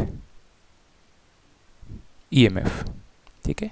अब ये स्टूडेंट्स ग्राफ बनता किस तरह आप देखें, जब आप शुरू में टेम्परेचर बढ़ाते हो तो थर्मोइलेक्ट्रिक ईएमएफ भी बढ़ता रहता है, ऐसा बढ़ता जा रहा है, बढ़ता जा रहा है। एक पॉइंट आएगा कि थर्मोइलेक्ट्रिक ईएमएफ मैक्सिमम हो जाएगा, ठीक है। फिर अगर आप टेम्परेचर उससे ज़्यादा बढ़ाओगे ना तो फिर थर्मोइलेक्ट्रिक ईएमएफ बढ़ने के बजाय कम होना शुरू हो जाएगा, ठीक है। तो ये इस तरह का ये बिहेवियर शो करता है थर्मोकपल। ये थोड़ा सा ग्राफ थोड़ा सा आप देख लीजिए, ये पूरा एक पैराबोला सा बनेगा, ठीक है। तो एक पॉइंट तक अगर आप देखो इस रीजन में यहाँ से लेकर यहाँ तक क्या हो रहा है, आप टेम्परेचर बढ़ा रहे हो तो ईएमएफ भी बढ़ रहा है, थर्मोइलेक्ट्रिक ईएमएफ बढ़ रहा है। लेकिन अगर आप इस रीजन से इस रीजन पे देखो तो आप टेम्परेचर बढ़ा रहे हो तो थर्मोइलेक्ट्रिक ईएमएफ जो है वो कम हो रहा है, ठीक है। अच्छा अब स्टूडेंट्स ये तो आपने वेरिएशन शो कर दी, ठीक है। अच्छा इसमें एक चीज़ और अभी आगे डिस्कस करेंगे, वो उससे पहले हम एक चीज़ें डिफ़ाइन कर लेते हैं कि न्यूट्रल टेम्परेचर और इन्वर्जन टेम्परेचर क्या होता है। सबसे पहले डिस्कस करते हैं न्यूट्रल टेम्परेचर। अब न्यूट्रल टेम्परेचर क्या होता है स्टूडेंट, सबसे पहले आप कहोगे the thermoelectric EMF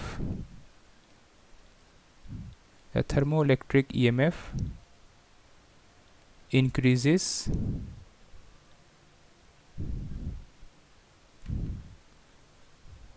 the thermoelectric EMF increases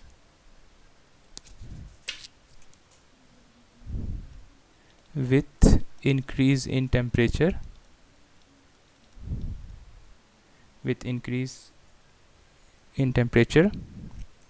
and reaches a maximum value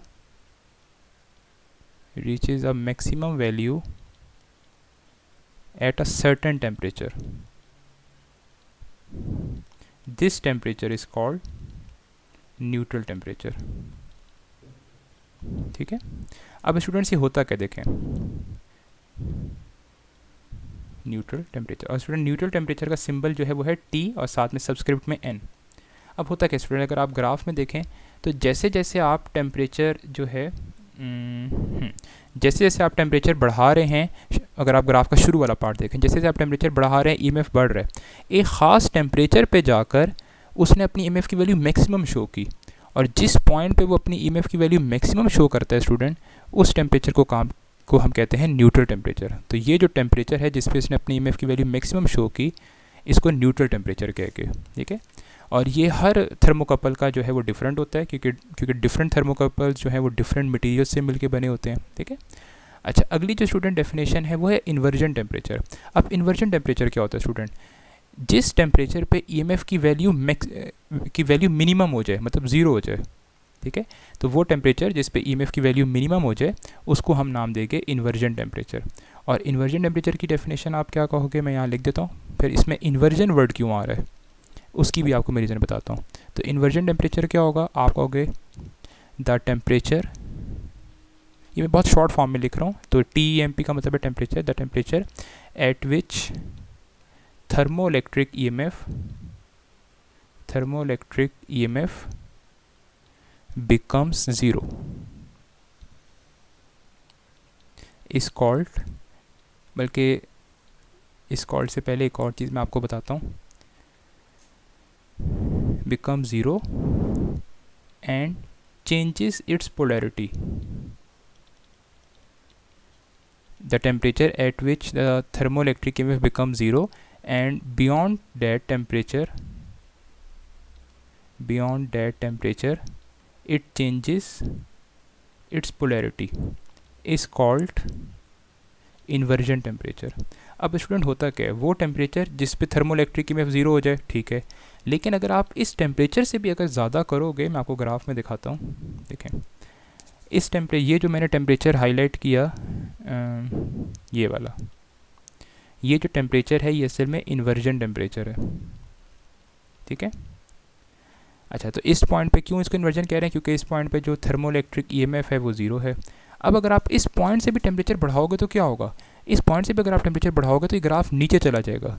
नीचे ग्राफ जाने का मतलब है कि ये थर्मोइलेक्ट्रिक ईएमएफ जो है वो नेगेटिव में हो गया, और ईएमएफ नेगेटिव का होने का मतलब ये है कि उसने अपनी पोलैरिटी जो है वो चेंज कर ली, ठीक है। आपकी बुक में डिस्कस नहीं है, लेकिन आपको पता हो कि इसको इन्वर्जन क्यों कहते हैं। तो इसको इन्वर्जन कहने की वजह यही है कि इस टेम्परेचर से ज़्यादा अगर आप करोगे तो थर्मोइलेक्ट्रिक ईएमएफ अपनी पोलैरिटी को चेंज कर लेगा, इन्वर्ट कर लेगा, ठीक है।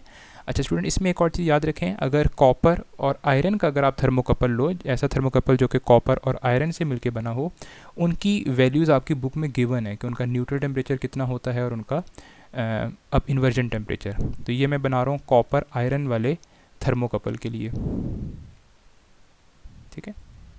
अच्छा, आपकी बुक में ज़्यादातर जो थर्मोकपल डिस्कस किए हुए, क्योंकि थर्मोकपल में एक हॉट जंक्शन होता है, एक कोल्ड जंक्शन होता है, ज़्यादातर जो थर्मोकपल्स हैं उनका कोल्ड जंक्शन जो है आइस में रखा होता है, रेफरेंस के तौर पे उसको ज़ीरो में लिया हुआ होता है, और हम हॉट जंक्शन का टेम्परेचर बढ़ाते रहते हैं, ठीक है। अच्छा, तो एक्स एक्सिस पे टेम्परेचर है, और टेम्परेचर हमने लिया हुआ डिग्री फ़ारेनहाइट पे, और वाई एक्सिस पे जो है वही थर्मोइलेक्ट्रिक ईएमएफ है। अब वैसे तो इधर आपके पास यहाँ पे ओरिजिन पे ज़ीरो लिखना चाहिए, लेकिन हम सेंटीग्रेड में ले रहे हैं, फ़ारेनहाइट में ले रहे हैं, तो फ़ारेनहाइट में लिखेंगे 32 डिग्री फ़ारेनहाइट, मतलब ज़ीरो जो डिग्री सेंटीग्रेड है वो 32 फ़ारेनहाइट के बराबर होता है। और ग्राफ इसका बिल्कुल वैसा ही बनेगा, जैसे जैसे ऊपर जाएगा और फिर ये इस तरह नीचे आ जाएगा, ठीक है। तो ये जो इसका टेम्परेचर है जिस पॉइंट पे इसने अपनी मैक्सिमम ईएमएफ शो की, ये जो होगा टेम्परेचर, ये इसका न्यूट्रल टेम्परेचर है, और इसकी जो वैल्यू है वो है 518 डिग्री फ़ारेनहाइट, ठीक है। और जिस पॉइंट पे इसने ये ज़ीरो शो किया, ये इसका अब इन्वर्जन टेम्परेचर है, और वो है 1004 डिग्री फ़ारेनहाइट, ठीक है। तो ये वैल्यूज़ भी आपको याद हो अगर आप कॉपर आयरन का थर्मोकपल जो है अगर बनाने को ग्राफ आ जाता है। नेक्स्ट जो हमारे पास क्वेश्चन है वो है, एक तो आपने बताना है व्हाट आर आरटीडीज़, और उसके आपने कैरेक्टरिस्टिक्स जो हैं वो बताने हैं, ठीक है। अब आरटीडी सबसे पहले स्टूडेंट्स देखें क्या होते हैं। आरटीडी स्टैंड करता है रेजिस्टेंस टेम्परेचर डिटेक्टर्स, ठीक है। तो इनको रेजिस्टेंस टेम्परेचर डिटेक्टर्स भी कहते हैं या इनको रेजिस्टेंस थर्मोमीटर्स भी कहते हैं, ठीक है।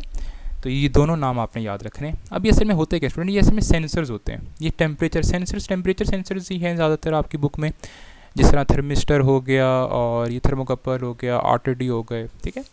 अच्छा, और सेमीकंडक्टर भी होते हैं सेंसर्स, यहाँ पे आरटीडी है। अब आरटीडी क्या सेंस करेगा, क्या मेजर करेगा, टेम्परेचर। अब ये टेम्परेचर मेजर किस तरह करते हैं ज़रा देखें स्टूडेंट। पहले डेफिनेशन देखते हैं, फिर मैं आपको डेफिनेशन इसकी तरह समझाता हूँ। RTDs are sensors use to measure temperature by correlating the resistance of the RTD with temperature. अब देखें होता क्या, ये असल में आपको जो है टेम्परेचर किस तरह बताएगा, ये उस असल में रेजिस्टेंस को रिलेट करेगा किस तरह। इसमें देखें, मैंने कहा जी अभी ये 20 डिग्री सेंटीग्रेड पे रेजिस्टेंस शो कर रहा है 100 ओम, 30 पे शो कर रहा है ये 200 ओम, ठीक है। अब मैंने कहा कि जी अब मुझे टेम्परेचर नहीं पता, ये तो मुझे डाटा नोन था इसका कि इसका इस तरह का बिहेवियर है कि 20 पे 100 और 30 पे 200। अब मैंने कहा जी ये रेजिस्टेंस शो कर रहा है 300 ओम। अब आपने टेम्परेचर बताना है। अब टेम्परेचर देखो, अगर मैं आपसे सिर्फ ये कहूँ कि जी 300 ओम पे आप मुझे टेम्परेचर बताओ, तो आप सिर्फ बता सकते हो नहीं, जब तक आप इसके पुराने डाटा को आप रिलेट ना करो, है ना। अब अगर आप पुराना डाटा देखो तो आप कहोगे सर 100 कब था, जब 20 था, मतलब डिग्री सेंटीग्रेड। 200 ओम कब शो की, जब 30 डिग्री थी। अब 300 ओम अगर ये शो कर रहा है तो टेम्परेचर कितना होगा, टेम्परेचर आपने कहा सर 40 डिग्री सेंटीग्रेड। तो आपने टेम्परेचर मेजर कर लिया ना उसकी रेजिस्टेंस देख के। तो रेजिस्टेंस आपने टेम्परेचर किस तरह बताया, आपने उसकी जो है पुराने डाटा में से रेजिस्टेंस और टेम्परेचर को कोरिलेट किया। तो यही कहते हैं कि RTDs are sensors use to measure temperature by correlating the resistance of the RTD element with temperature. तो ये इस तरह हम कोरिलेशन करते हैं इसमें, और इससे हम बता सकते हैं। अभी किस चीज़ से मिलके बना होता है ये आपको याद हो, ये ज़रा प्लेटिनियम हो गया, कॉपर हो गया, निकल हो गया, तो ये इन तरह के मटेरियल से मिलके बना होता है, और ज़्यादातर ये प्लेटिनियम से मिलके बना होता है। तो प्लेटिनियम हो गया, कॉपर हो गया, या फिर निकल हो गया, इस तरह के सब्सटेंसेस से बना होता है। लेकिन मोस्टली जो हम यूज़ करते हैं प्लेटिनियम। आगे क्वेश्चन भी डिस्कस मैं कराता हूँ। अब स्टूडेंट्स इनकी कुछ करेक्टरिस्टिक्स हैं। सबसे पहली जो इसकी करेक्टरिस्टिक है वो है यूनिक। अब यूनिक का मतलब ये नहीं है कि ये बड़ा आपके पास डिफरेंट सा है, दिखने में डिफरेंट है, या बाकी सबसे अलग है, वो वाला यूनिक नहीं है। यूनिक का मतलब ये है कि ये आपको हर टेम्परेचर पे रेजिस्टेंस की वैल्यू यूनिक देगा, मतलब डिफरेंट देगा। ऐसा नहीं है कि रेजिस्टेंस की वैल्यू 2 आ रही हैं, मतलब 2 डिफरेंट टेम्परेचर्स पे एक ही वैल्यू आ रही है, ऐसा नहीं है। तो आप यूनिक का मतलब है कि gives unique value of resistance for every temperature. Her temperature पे इसकी जो वैल्यू होगी वो यूनिक होगी। कोई भी 2 टेम्परेचर्स पे ये एक सेम रेजिस्टेंस की वैल्यू शो नहीं करता, तो ये इसलिए कहते हैं यूनिक है ये। एक तो इसकी ये प्रॉपर्टी है कि ये यूनिक है। दूसरी जो स्टूडेंट इसकी प्रॉपर्टी है वो है रिपीटेबल। अब रिपीटेबल का क्या मतलब है, अब ये ज़रा समझे। रिपीटेबल का मतलब ये नहीं है कि इसके आंसर्स रिपीट हो गए। रिपीटेबल का मतलब है कि ये हर दफ़ा आपको सेम आंसर्स देगा। मतलब ऐसा नहीं है कि अभी आपने यूज़ किया नया ला के तो आंसर मुझे दिया 100, ये नहीं है कि 6 दिन बाद कोई आंसर डिफरेंट दे रहा है, नहीं।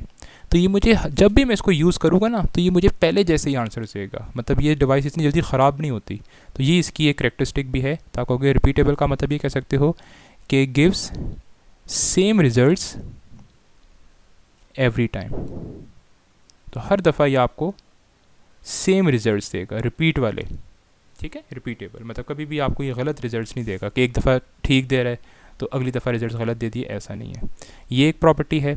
और तीसरी जो इसकी स्टूडेंट करेक्टरिस्टिक है वो है प्रिडिक्टेबल। अब प्रिडिक्टेबल बड़ी इंपॉर्टेंट प्रॉपर्टी है। प्रिडिक्टेबल का क्या मतलब, देखें स्टूडेंट, ऊपर जो आपने एक टेबल अभी देखा उसमें आपने रेजिस्टेंस को देखकर टेम्परेचर प्रिडिक्ट किया, है ना, 40 डिग्री सेंटीग्रेड। और वाकई जब हमने जाके उस चीज़ का टेम्परेचर मेजर किया तो वाकई ही 40 डिग्री सेंटीग्रेड था, है ना। तो मतलब जो आप प्रिडिक्शन आप करोगे वो प्रिडिक्शन ठीक भी होगी। और ये प्रिडिक्शन ठीक होने की वजह यही है कि इसका जो ग्राफ है या ये जो रेजिस्टेंस टेम्परेचर रिलेशन, ये चीज़ याद रखें, आरटी रिलेशन मतलब ये है आरटी रिलेशनशिप। इसका जो आरटी रिलेशनशिप है वो हाईली लीनियर है। अब हाईली लीनियर का मतलब क्या है स्टूडेंट, ये समझें। हाईली लीनियर का मतलब है कि इसका अगर मैं आर और टी का ग्राफ बनाऊं, मतलब रेजिस्टेंस और टेम्परेचर का अगर मैं ग्राफ बनाऊं तो वो हाईली लीनियर का मतलब तकरीबन वो स्ट्रेट लाइन है। अब स्ट्रेट लाइन बनने का फ़ायदा क्या होता है स्टूडेंट, ये देखें, अगर मैं कहूँ कि जी 20 डिग्री सेंटीग्रेड पे रेजिस्टेंस अगर इसकी 100 है, तो आप मुझे बताएं 40 पे कितनी होगी। अब ग्राफ स्ट्रेट होने का फ़ायदा ये होगा आपको कि सर अगर 20 पे 100 है तो 40 पे कितनी होगी, आपने टेम्परेचर डबल किया तो रेजिस्टेंस भी कितनी हो जाएगी, डबल हो जाएगी। और वाकई जब आपने चेक किया तो वाकई ही रेजिस्टेंस डबल हुई थी उसकी, ठीक है। तो ये तभी पॉसिबल है जब किसी चीज़ का ग्राफ स्ट्रेट लाइन हो। स्ट्रेट लाइन का मतलब है हाईली लीनियर हो, तो इसलिए कहते हैं, और हमने जो प्रिडिक्शन की वो हमारी सारी प्रिडिक्शंस ठीक होगी, इसको कहते हैं प्रिडिक्टेबल। अगर इसका आर टी रिलेशनशिप लीनियर नहीं होता, इसका अगर आर टी रिलेशनशिप इस तरह कर्व सा होता, तो क्या आप प्रिडिक्शन कर सकते हो? आप प्रिडिक्शन कर, जैसे मैं कहता जी 20 पे 100 है, आप मुझे 40 पे बताएं, तो 40 पे आप प्रिडिक्शन करते 200, लेकिन जब चेक किया तो वो तो 100 से भी कम आई। तो इस केस में प्रिडिक्शन नहीं होती, ठीक नहीं होती, क्योंकि इसका ग्राफ लीनियर नहीं है। तो अब असल में अब आरटीडीज़ या रेजिस्टेंस थर्मोमीटर्स का फ़ायदा ही यही है कि इनका जो ग्राफ है वो हाईली लीनियर है। प्लेटिनियम हो गया, कॉपर हो गया, निकल हो गया, लेकिन उनमें भी सबसे बेस्ट जो है वो आप कह लो कि सबसे बेस्ट प्लेटिनियम है। तो वही अगला क्वेश्चन है स्टूडेंट्स हमारे पास कि why platinum is best metal for RTD. अच्छा, इससे पहले एक चीज़ आपने ना डेफिनेशन याद करनी है, वो मैंने इधर लिखी नहीं है, वो आपको मैं बुक से इंपॉर्टेंट बता देता हूँ, क्योंकि हर चीज़ डिस्कस करना तो थोड़ा सा लेक्चर भी लेंथी हो जाएगा और पॉसिबल नहीं होगा। तो पेज नंबर 91 पे ना एक डेफिनेशन है आर टी रिलेशन की, वो आप अगर टॉप पे देखो तो R T relationship is defined as a amount of resistance change of the sensor per degree of temperature change. क्या मतलब, अगर आप आप आर टी डी का 1 डिग्री सेंटीग्रेड टेम्परेचर चेंज करो तो उसकी वजह से रेजिस्टेंस में कितना चेंज आ रहा है, रेजिस्टेंस में चेंज कितना आ रहा है, उस चीज़ को कहते हैं आर टी रिलेशनशिप, ठीक है, आर टी रिलेशनशिप। तो आर टी रिलेशनशिप ये होता है कि अगर आप 1 डिग्री सेंटीग्रेड टेम्परेचर कम या ज़्यादा करो तो उसकी वजह से रेजिस्टेंस में कितना चेंज आ रहा है, उसको कहेंगे हम आर टी रिलेशनशिप, ठीक है। अच्छा, तो ये तो थोड़ा सा हट के बात हो गई। अब आते हैं क्वेश्चन पे कि why platinum is a best metal. सबसे पहले स्टूडेंट कुछ पॉइंट्स मैं आपको लिखवा देता हूँ। सबसे पहला पॉइंट ये है कि it follows a highly linear, it follows a highly linear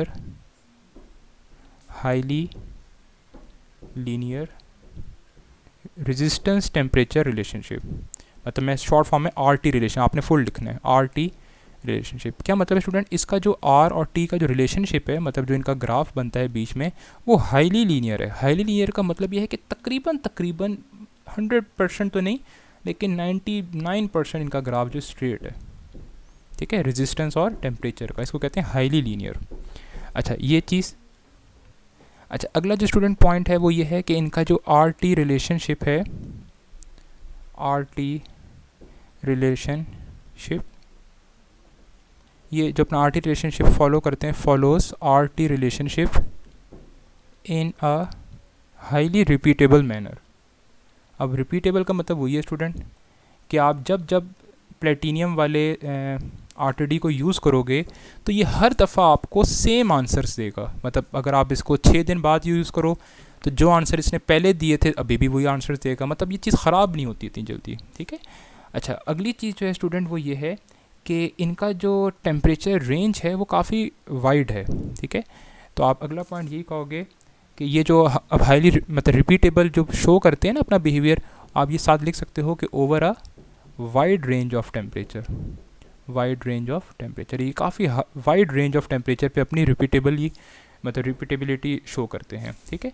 अच्छा, एक और इसकी जो यूनिक प्रॉपर्टी है वो ये है कि इसका जो टेम्परेचर रेंज है वो काफ़ी अच्छा है, ठीक है। तो इसका जो टेम्परेचर रेंज अच्छा होने से मतलब ये है कि ऐसा टेम्परेचर रेंज है कि इसको हम यूज़ कर सकते हैं, ठीक है। मतलब इसको हम फैक्ट्रीज़ वगैरह में यूज़ कर सकते हैं। उसका टेम्परेचर होता है -185 डिग्री सेंटीग्रेड से 630 डिग्री सेंटीग्रेड, और ये बड़ा सूटेबल और अब एक आइडियल टेम्परेचर रेंज है।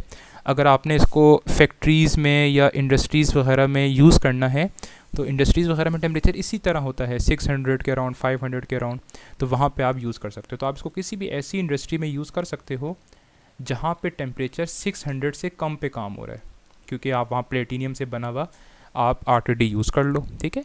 तो ये आहिस्ता आहिस्ता स्टूडेंट ये चीज़ याद रखें, ये थर्मोकपल्स को रिप्लेस कर रहा है। और थर्मोकपल्स को रिप्लेस करने की सिर्फ वही एक वजह यही है कि इसकी 3 करेक्टरिस्टिक्स हैं, यूनिक है और एक रिपीटेबल है और प्रिडिक्टेबल है, ठीक है। लेकिन जहाँ पे 600 से ज़्यादा काम होगा वहाँ डेफिनेटली जो है वो अब थर्मोकपल ही यूज़ करना पड़ेगा। लेकिन इसकी हायर अब एक्यूरेसी, एक चीज़ याद रखें, एक्यूरेसी बहुत अच्छी है इसकी प्लेटिनियम की, मतलब बहुत हाईली लीनियर रिलेशनशिप है। बाकी भी लीनियर हैं कॉपर और निकल, लेकिन कॉपर और निकल का टेम्परेचर रेंज कम है, प्लेटिनियम का टेम्परेचर रेंज भी ज़्यादा है, इसकी एक्यूरेसी भी बहुत ज़्यादा, ये साथ लिख भी लें, इधर एक्यूरेसी इसकी बहुत ज़्यादा है, ठीक है। आपको एक्यूरेट आंसर देगा, जो आप प्रिडिक्ट कर रहे हो कि वही असर में होगा, और रिपीटेबिलिटी बहुत अच्छी है, ठीक है। तो ये आपने सारे पॉइंट्स लिखने होंगे, बेशक ग्राफ भी बना दें तो आपका क्वेश्चन अच्छा हो जाएगा। अगला क्वेश्चन जो है स्टूडेंट्स वो ये है कि डिफाइन कॉम्प्लेक्स सर्किट्स, एक चीज़ हम डिफाइन कॉम्प्लेक्स सर्किट्स और how can they B analyse. सबसे पहले कॉम्प्लेक्स सर्किट्स पता हो तो कॉम्प्लेक्स सर्किट स्टूडेंट्स हम ऐसे सर्किट्स को कहते हैं जिसमें दो या दो से ज़्यादा सोर्सेज हों, इन विच टू और more than two sources of EMF, जिसमें दो या दो से ज़्यादा सोर्सेज ऑफ ईएमएफ हों, पहली बात। अच्छा, अब दूसरी बात, जिसमें रजिस्टर्स हों, कॉम्प्लेक्स सर्किट ऐसे सर्किट को कहेंगे in which resistors are not either in series nor in parallel। जो रजिस्टर्स आपको नज़र आ रहे होंगे ना वो सीरीज़ में होंगे ना वो पैरेलल में होंगे, तो ऐसे सर्किट को कॉम्प्लेक्स, अभी तो इसको कॉम्प्लेक्स नाम देंगे हम, क्योंकि ना रजिस्टर्स आपको सीरीज़ में लग रहे होंगे ना पैरेलल में लग रहे होंगे। और दूसरी ऐसा सर्किट जिसमें रजिस्टर्स दो या दो से ज़्यादा हों। मैं आपको एक छोटी सी एग्जांपल देता हूँ बताने के लिए, क्योंकि बुक में अगर आप पेज नंबर 99 पे देखो तो दो कॉम्प्लेक्स सर्किट्स बने हुए हैं, ठीक है। तो मैं एक आपको छोटी सी एग्जांपल दे देता हूँ कि इसमें आपको ये बुक की एग्जांपल ही दे रहा हूँ।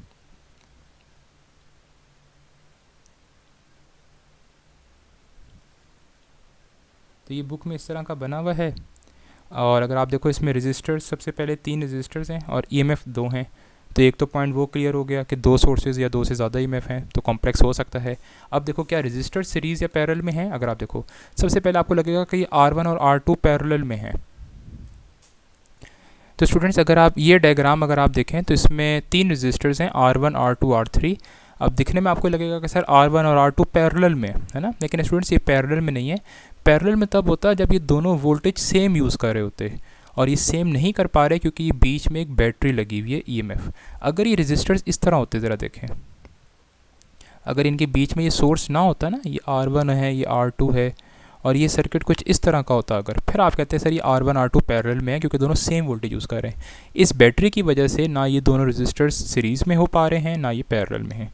इसी तरह स्टूडेंट R2 और R3 का भी सेम यही है कि R2 R3 भी सीरीज़ या पैरेलल में नहीं है क्योंकि due to the presence of EMF epsilon 2। अगर ये एप्सिलॉन 2 ना होता बैटरी ईएमएफ तो फिर ये दोनों आपस में पैरेलल होते, ठीक है। तो आप इसकी एग्जांपल दे के और डायग्राम आपको ये भी एग्जांपल इसकी डेफिनेशन लिख के दे सकते हैं। अच्छा, नेक्स्ट क्वेश्चन जो है स्टूडेंट वो है define junction and Kirchhoff's current law and with its mathematical form. सबसे पहले आपको जंक्शन पता हो। जंक्शन क्या होता है स्टूडेंट? कोई भी एक ऐसा पॉइंट वेयर 3 और more than 3 components are connected. Book में 2 लिखा हुआ है लेकिन मैं उससे सेटिस्फाई नहीं हूँ, मेरे ख्याल से 3 आना वर्ड आना चाहिए। वेयर 3 और मोर देन 3 कंपोनेंट्स मतलब कोई रजिस्टर्स बैटरी वगैरह कंपोनेंट्स आर कनेक्टेड। तो कोई भी ऐसा पॉइंट जहाँ 3 या 3 से ज़्यादा कंपोनेंट्स कनेक्टेड हैं। एग्जांपल मैं आपको देता हूँ, ये मैं एक डायग्राम बनाता हूँ। अब आप देखो ये रजिस्टर R1 R2 3 कंपोनेंट्स हैं और ये तीनों एक पॉइंट पे कनेक्टेड हैं, इस पॉइंट पे। तो इस पॉइंट को स्टूडेंट्स हम नाम देंगे जंक्शन, क्योंकि कम से कम 3 कंपोनेंट्स कनेक्ट होने चाहिए। मैं और चाहूँ तो और कंपोनेंट्स ही बना सकता हूँ, ठीक है। अच्छा, अगला आता है किरचॉफ्स करंट लॉ। अब किरचॉफ्स करंट लॉ क्या होता है स्टूडेंट? किरचॉफ्स करंट लॉ की डेफिनेशन ये है, 2 डेफिनेशन हैं, बारी बारी दोनों को डिस्कस करते हैं। पहली डेफिनेशन ये कहती है कि algebraic sum of all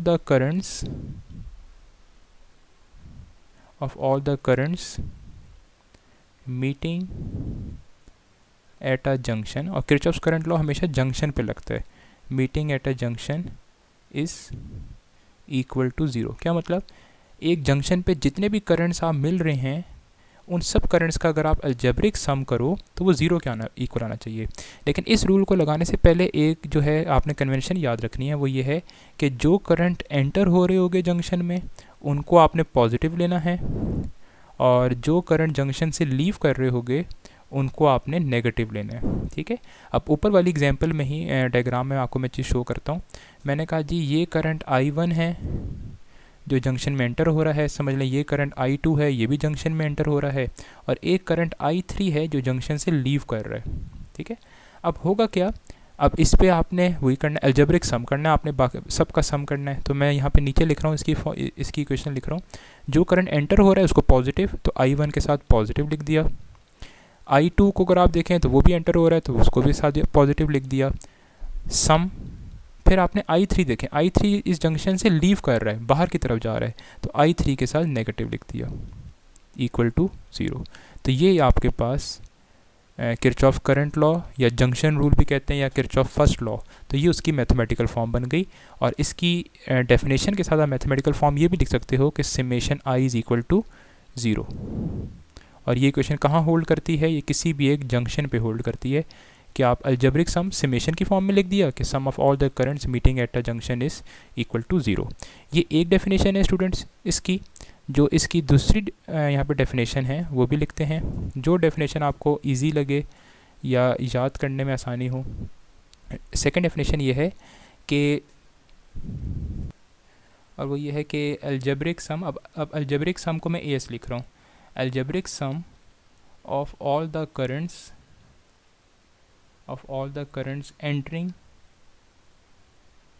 entering a junction in an electrical circuit। Electrical circuit लिखें ना लिखें ऑब्वियस ही बात है सर, इलेक्ट्रिकल सर्किट ही की बात हो रही है। अब algebraic sum of all the currents entering a junction, entering a junction लिख लें या लिख लें यहाँ पे flowing towards a junction is equal to the algebraic sum of all the currents leaving a junction,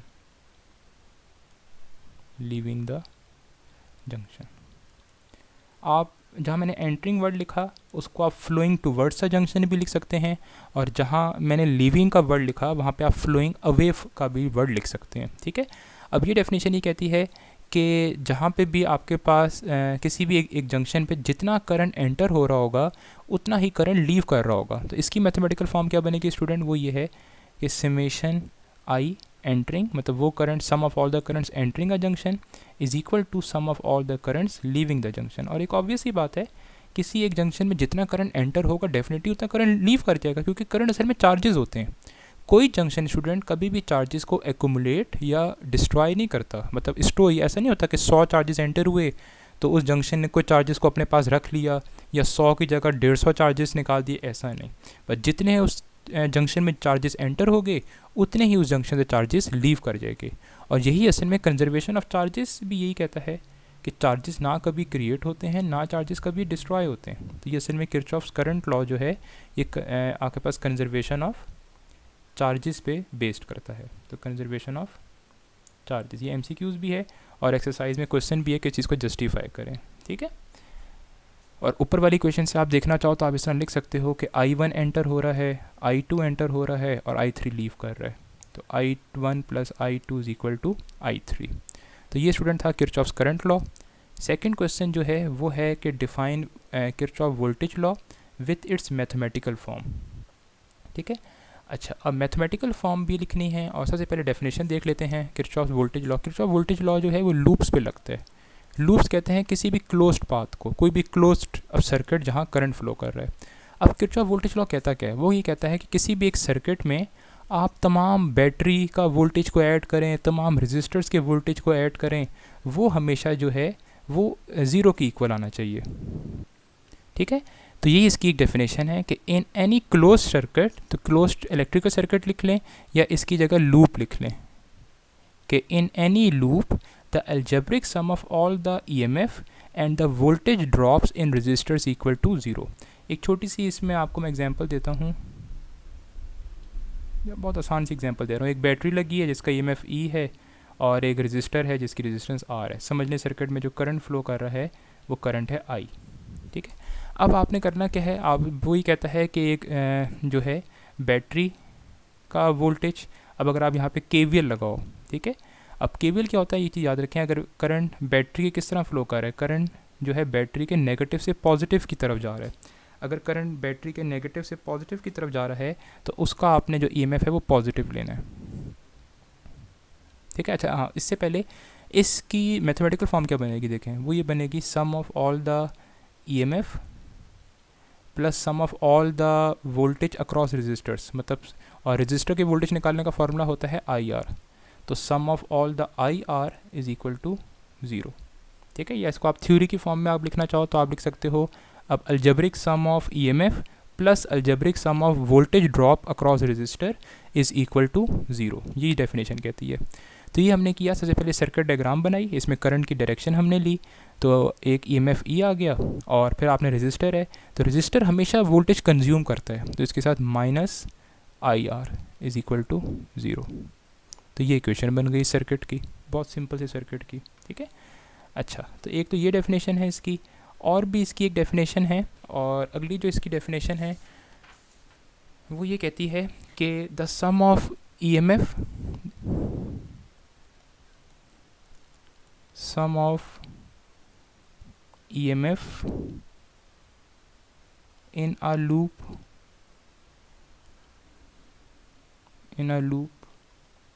in a circuit is equal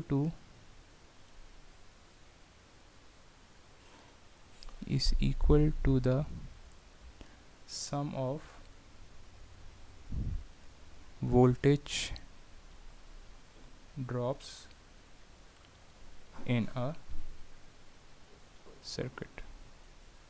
ठीक है, कहने का मतलब ये है कि अगर आप ईएमएफ सब तमाम उस सर्किट में ईएमएफ का सम और उस सर्किट में तमाम वोल्टेज ड्रॉप का सम अगर आप करो तो वो इक्वल आता है। ठीक है, अब देखिए याद रखें, सिर्फ रजिस्टर ही वोल्टेज ड्रॉप नहीं करता, बैटरी भी वोल्टेज ड्रॉप करती है, और वो आपने थ्योरी में जो है वो चीज़ पढ़ी होगी। अगर करंट जो है बैटरी के पॉजिटिव से नेगेटिव जा रहा है तो वो बैटरी आपको वोल्टेज सप्लाई नहीं कर रही, वो वोल्टेज कंज्यूम कर रही है। ठीक है, तो इसका आप इस तरह बना सकते हो इक्वेशन कि sum of all the EMF is equal to sum of all the voltage drops. Voltage drop resistor भी कर सकते हैं और वोल्टेज ड्रॉप जो है वो बैटरी भी कर सकती है, डिपेंडिंग ऑन द सिनेरियो।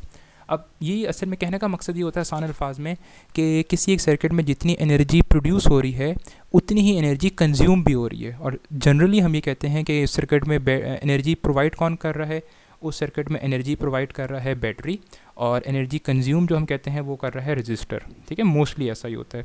तो मतलब वही बात आ गई कि एनर्जी जितनी प्रोड्यूस होगी उतनी ही आप कह लो कंज्यूम होगी, है ना। तो एनर्जी कभी भी डिस्ट्रॉय नहीं हुई, मतलब कोई एक्स्ट्रा एनर्जी नहीं आई। तो ये असल में किस पे बेस करता होगा, ये बेस करता है कंजर्वेशन ऑफ एनर्जी पे। तो किरचॉफ सेकंड लॉ बेस करता है कंजर्वेशन ऑफ एनर्जी पे, और ये लूप्स के लिए होल्ड करता है। ठीक है, अच्छा क्वेश्चन नंबर 14 जो है स्टूडेंट्स, ये एक शॉर्ट क्वेश्चन है और इसकी एक्सप्लेनेशन एक्सरसाइज में आप देख सकते हो नोट्स में। वो कह रहा है कि upon which law Kirchhoff's current law Kirchhoff voltage law is based. तो किरचॉफ्स करंट लॉ बेस करता है कंजर्वेशन ऑफ चार्जेस, जो कि यही कहता है कि क्योंकि किरचॉफ करंट लॉ जंक्शन पे लगता है, तो आप ये कहोगे कि ये किरचॉफ करंट लॉ जंक्शन पे लगता है, और जो जंक्शन है ना कभी चार्जेस को एक्यूमुलेट करते हैं, मतलब स्टोर करते हैं, ना कभी वो चार्जेस को डिस्ट्रॉय करते हैं। जितने चार्जेस उस जंक्शन में एंटर हो गए एक सेकंड में, उतने ही चार्जेस उस जंक्शन से आपके पास एक सेकंड में आपके पास निकल भी जाएंगे। तो ये असल में कंजर्वेशन ऑफ चार्जेस की स्टेटमेंट है। किरचॉफ वोल्टेज लॉ बेस करता है कंजर्वेशन ऑफ एनर्जी पे, जो कि यही कहती है कि ना कभी एनर्जी डिस्ट्रॉय होगी ना क्रिएट होगी। तो वो ऑब्वियस ही बात है, एक सर्किट में जितनी एनर्जी बैटरी सप्लाई कर रही है उतनी ही एनर्जी उस सर्किट में कंज्यूम हो रही है। ठीक है, तो ये बेस करता है कंजर्वेशन ऑफ एनर्जी पे। क्वेश्चन नंबर 15 काफ़ी दफ़ा आया है अब पेपर्स में, और ये पुरानी बुक का क्वेश्चन है, और आपको पता है कि आपके सैम्पल पेपर में पुरानी बुक से क्वेश्चंस दिए हुए हैं।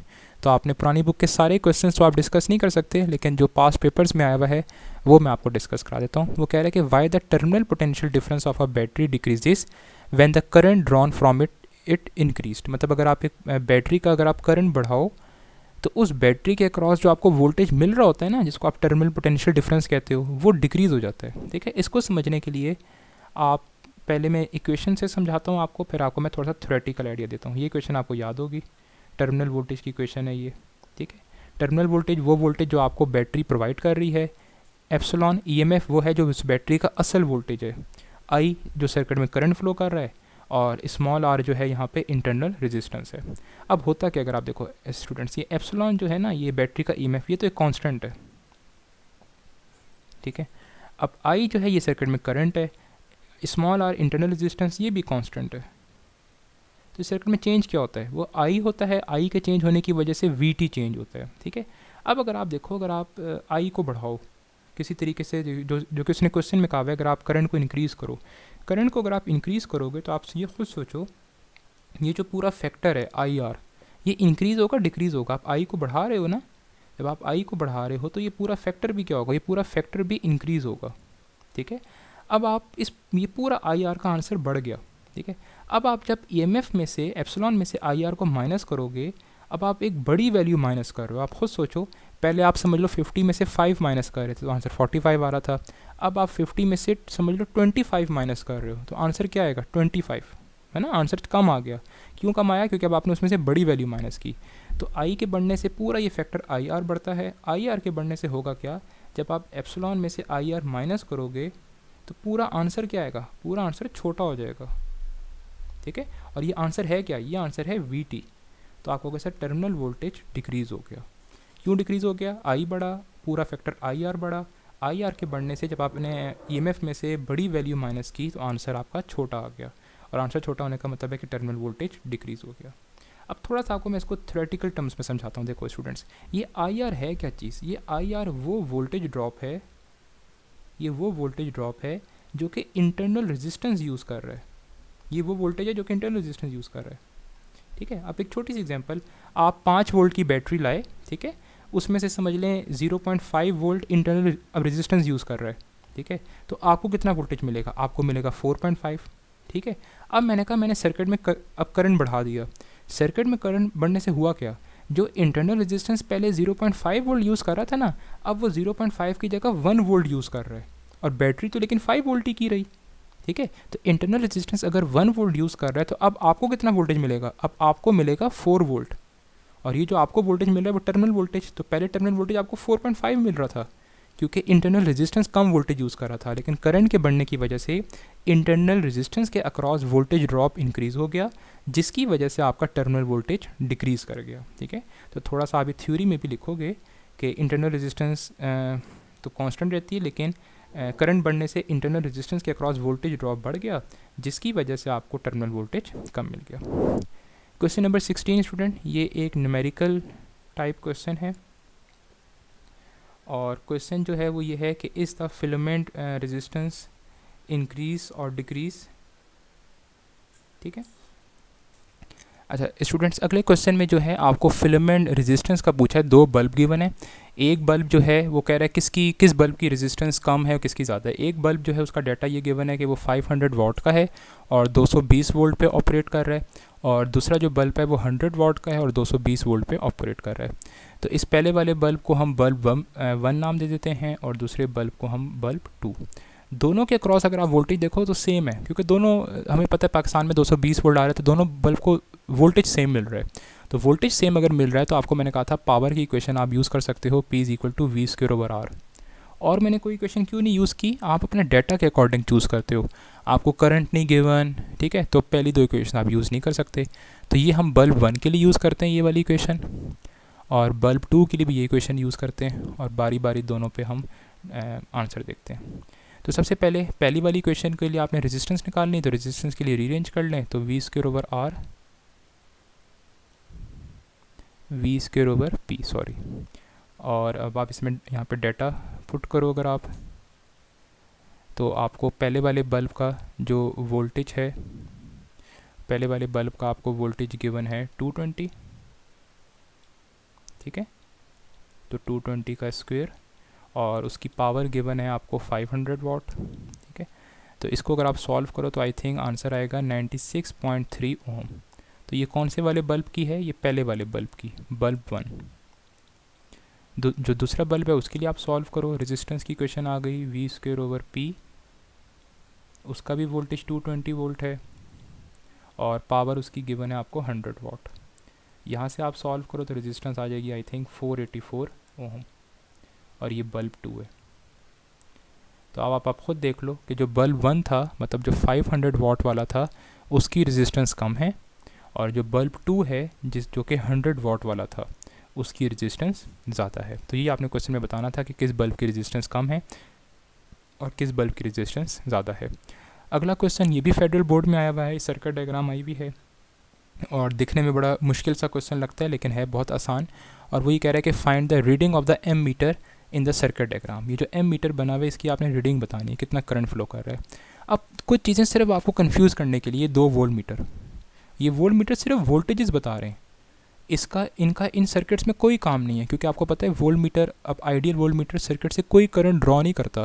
तो बेशक आप इन वोल्ट मीटर्स को हटा दो, ये तो सिर्फ सर्किट में थोड़ी सी खूबसूरती डालने के लिए ऐड किया गया है।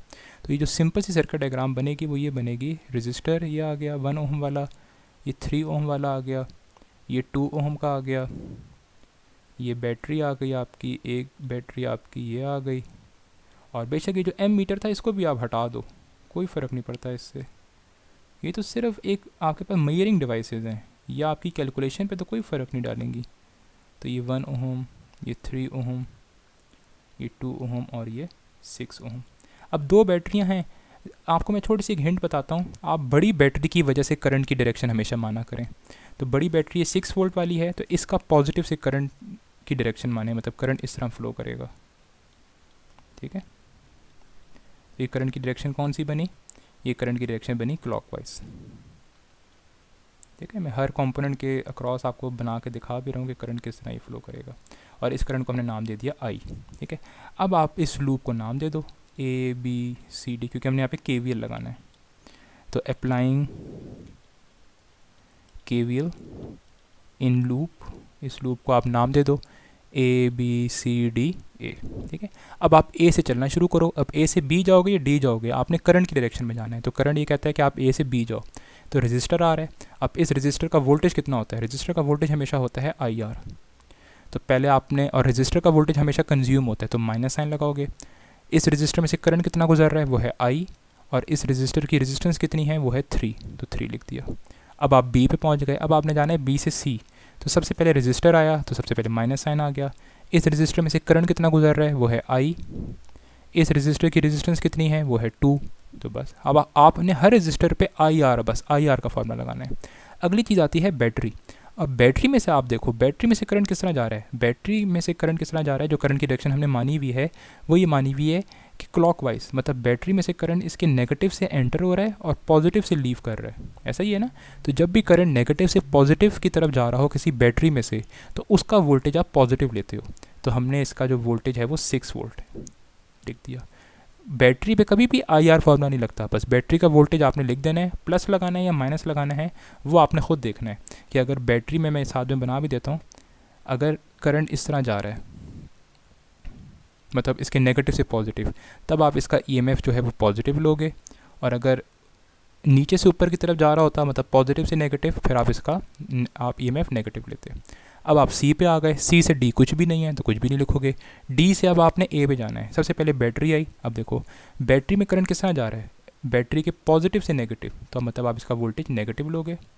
फिर रजिस्टर आया, तो IR फार्मूला लगाओ। तो रजिस्टर में से करंट कितना गुजर रहा है, वो है I, और इस रजिस्टर की रेजिस्टेंस कितनी है, 1। और KVL क्या कहता है कि algebraic sum of all the voltages is equal to 0।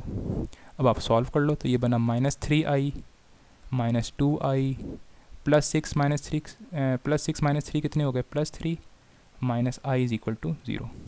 अब जो I वाली टर्म्स हैं उनको आप सॉल्व कर लो। तो ये कितना हो गया, 5I -6I +3 is equal to 0। तो 3 is equal to 6I, and 6 को दोनों से डिवाइड कर दो, तो I is equal to 0.5 ampere. तो ये जो इस सर्किट में जो जो कंपोनेंट्स प्रेजेंट हैं, हर कंपोनेंट से कितना करंट गुजर रहा है, हर कंपोनेंट से करंट गुजर रहा है 0.5 एम्पियर। मतलब ये जो एम मीटर भी कितनी रीडिंग शो करेगा, एम मीटर भी शो करेगा 0.5 एम्पियर। तो बस इतना सा क्वेश्चन था। अगला जो क्वेश्चन है स्टूडेंट वो ये है कि आपको एक सर्किट डायग्राम गिवन है और वो कह रहा है कि 10 ओम जो का जो रजिस्टर है इसका आप करंट बताएं, ठीक है, इसके क्रॉस करंट बताएं और सर्किट की आर इक्विवेलेंट भी निकालें। सबसे पहले आर इक्विवेलेंट निकाल लेते हैं। आर इक्विवेलेंट निकालने के लिए देखें, एक याद रखें, अब इस सर्किट डायग्राम को आप ना आसान करने के लिए इस तरह बना सकते हो। ये एक ही बैटरी है, ठीक है, 60 वोल्ट की, तो ये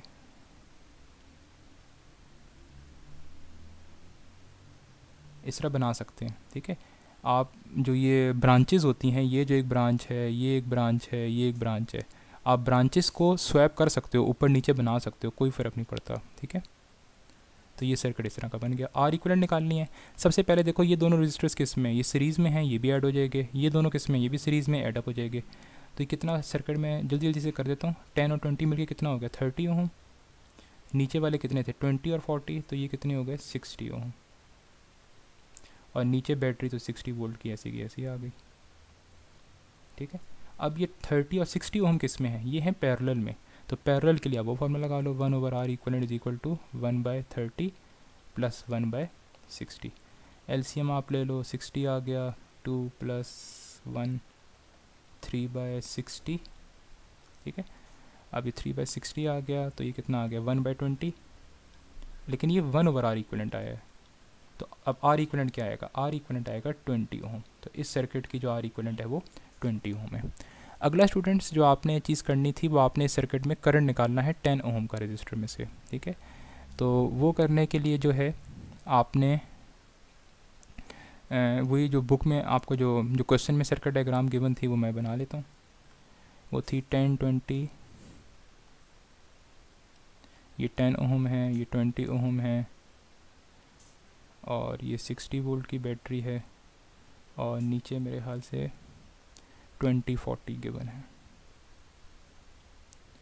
20 ओम और ये 40 ओम, ठीक है,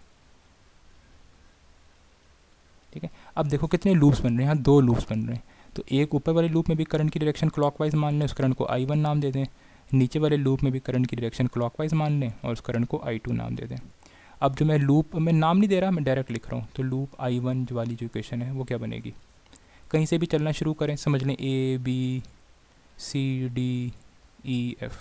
अब आप A से चलना शुरू करें B की तरफ, क्योंकि करंट की डायरेक्शन में जाना है। सबसे पहले 10 ओम का रजिस्टर आया, तो कितनी क्या बनी, करंट कितना गुजर रहा है I1, रेजिस्टेंस कितनी है 10। फिर 20 ओम का रजिस्टर आया, तो वही माइनस साइन तो हमेशा रजिस्टर के साथ, I1 रेजिस्टेंस 20। B से C कुछ भी नहीं है, C से D बैटरी है, और बैटरी से करंट किस तरह जा रहा है, अगर आप देखें बैटरी से करंट जा रहा है नेगेटिव से पॉजिटिव, तो इसका वोल्टेज आप पॉजिटिव लोगे, तो +60 इज इक्वल टू 0। अब अगर आप देखो तो ये चीज़ यहीं पे सॉल्व हो रही है, ये -10I1 -20I1 +60 is equal to 0, तो ये -30I1 +60 इज इक्वल टू 0।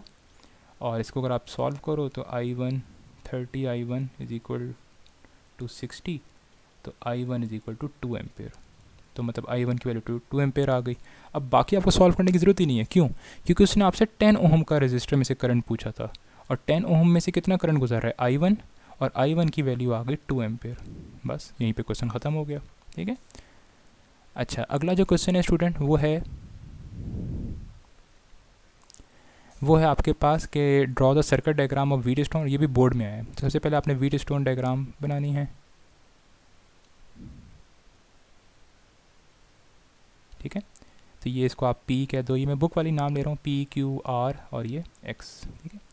और आप इधर क्या लगाते हो, इधर आप एक बैटरी लगाते हो, साथ में आप एक स्विच लगाते हो, ठीक है। ऐसे ही आप डायग्राम बनाते हो, और इन 2 पॉइंट्स के दरमियान आप एक सेंसिटिव सा गैल्वानोमीटर बनाते हो। तो ये एक व्हीटस्टोन की डायग्राम है, जिसमें R जो है आई थिंक ये वेरिएबल रजिस्टर था, P और Q फिक्स्ड है, और X वो रजिस्टर है जो कि अननोन है। इसकी आपने वैल्यू निकालनी होती है, क्योंकि व्हीटस्टोन का काम ही यही है, अननोन रेजिस्टेंस की वैल्यू एक्यूरेटली फाइंड आउट करना। अच्छा, कह रहे derive its balanced condition to find the unknown resistance. अब बैलेंस्ड कंडीशन क्या होती है, बैलेंस्ड कंडीशन हम ऐसी कंडीशन को कहते हैं जिसमें गैल्वानोमीटर जो है अपनी 0 करंट शो कर रहा हो। इसको बैलेंस्ड कंडीशन भी कहते हैं, या इसको नल डिफ्लेक्शन भी कहते हैं, कि जब गैल्वानोमीटर कोई रीडिंग ना शो कर रहा हो, ठीक है। और वो आप इस वेरिएबल रजिस्टर को चेंज करके आप अचीव करते हो, कि उस पॉइंट तक आप उसको चेंज करते रहते हो जब तक गैल्वानोमीटर 0 रीडिंग ना शो करे। अब जब गैल्वानोमीटर 0 रीडिंग शो करता है ना, इसका मतलब ये है कि जिन दो पॉइंट्स पे गैल्वानोमीटर लगा हुआ है उन पॉइंट्स पे पोटेंशियल सेम है। मतलब इस पॉइंट पे पोटेंशियल और इस पॉइंट पे पोटेंशियल सेम है, ठीक है। और इन पॉइंट से पोटेंशियल सेम होने का मतलब ये है कि ये रजिस्टर P जितना वोल्टेज यूज़ कर रहा है उतना ही वोल्टेज ये R भी यूज़ कर रहा है, पहली बात। दूसरी बात, जितना वोल्टेज ये R यूज़ कर रहा है उतना ही ये रेजिस्टेंस X यूज़ कर रहा है। दोनों के क्रॉस पोटेंशियल ड्रॉप सेम है, मतलब R और X के दरमियान भी, और P और Q के दरमियान भी पोटेंशियल ड्रॉप सेम है। अब हम करंट मान लेते हैं। हम कहते हैं कि जी P में से जो करंट गुजर रहा है वो I1 है और Q से जो करंट गुजर रहा है वो I2 है। अब अगर आप देखो, जब I1 इस पॉइंट पे पहुंचेगा तो हमने कहा गैल्वानोमीटर में से कोई करंट नहीं फ्लो कर रहा, तो वही सारा I1 करंट R से भी गुजर जाएगा। सेम नीचे भी ऐसा ही होगा, Q2 से अगर करंट I2 गुजर रहा है तो इस पॉइंट पे पहुँच के कोई करंट ऊपर की तरफ नहीं जाएगा, तो वही सारा करंट X से भी गुजर जाएगा।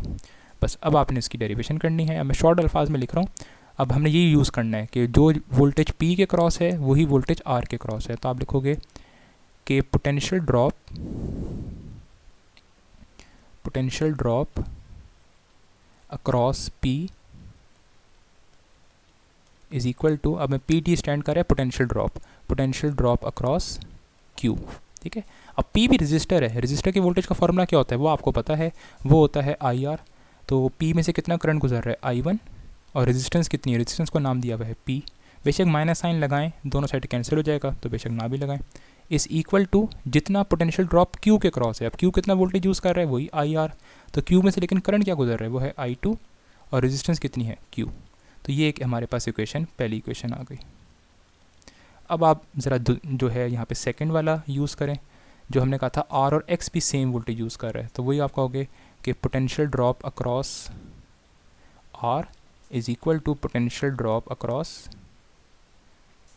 X, ठीक है। तो R कितना यूज़ कर रहा होगा, वही V is equal to IR। तो करंट कितना गुजर रहा है I1 और रेजिस्टेंस R, और X में से करंट गुजर रहा है I2 इंटू X। इसको इक्वेशन 2 नाम दे दें। अब आप इन दोनों इक्वेशंस को डिवाइड कर दें, इक्वेशन 1 और 2 को। तो ये मैं सामने कर रहा हूँ, डिवाइडिंग 1 एंड 2। तो I1P over I1R is equal to I2Q over I2X। अब I1 I2 कैंसिल हो गए, तो P over R is equal to Q over X। और आपने X निकालना होता है, तो X की इक्वेशन क्या बनी, X की इक्वेशन बनी QR ओवर P। तो ये इक्वेशन तभी डिराइव होगी जब आपने इसको बैलेंस्ड माना हुआ है, मतलब कोई करंट फ्लो नहीं करा, ठीक है। अच्छा, अगला जो क्वेश्चन है स्टूडेंट, ये भी बोर्ड का ही क्वेश्चन है, और ये क्वेश्चन ये है कि इसमें एक सर्किट डायग्राम बनी हुई है। आपने एक तो टोटल करंट और R इक्विवेलेंट दी हुई है और RX निकालना है।